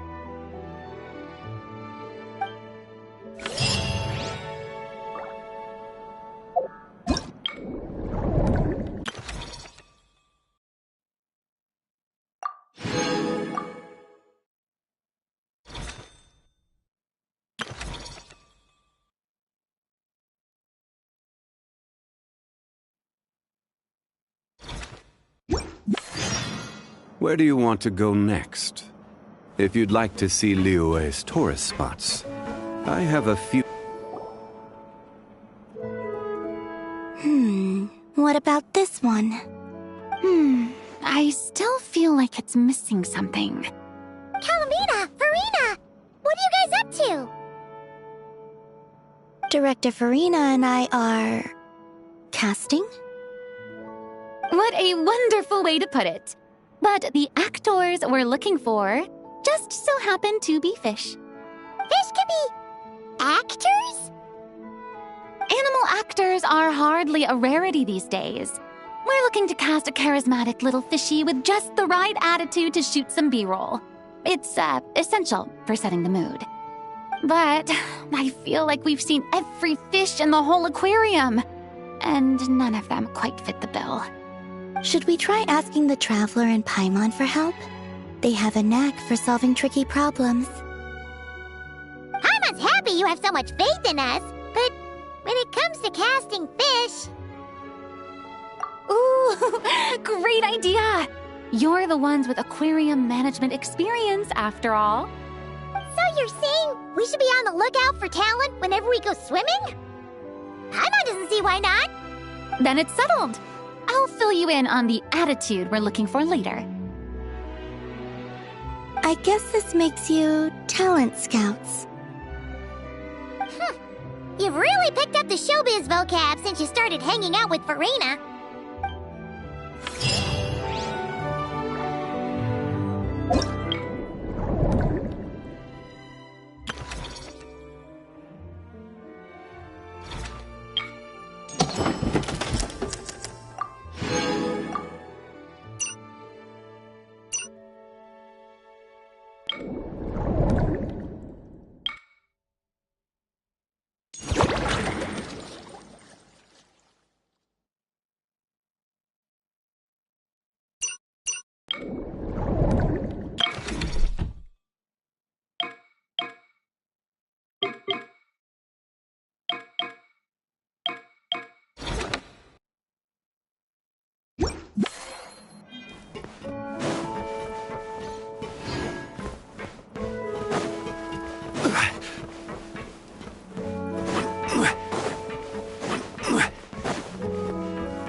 Every journey has its final day. Don't rush.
Osmanthus wine tastes the same as I remember. But where are those who share the memory?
Osmanthus wine tastes the same as...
Boats on...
Every journey has its final day. Don't rush.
Osmanthus wa...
by ruling out the impossible.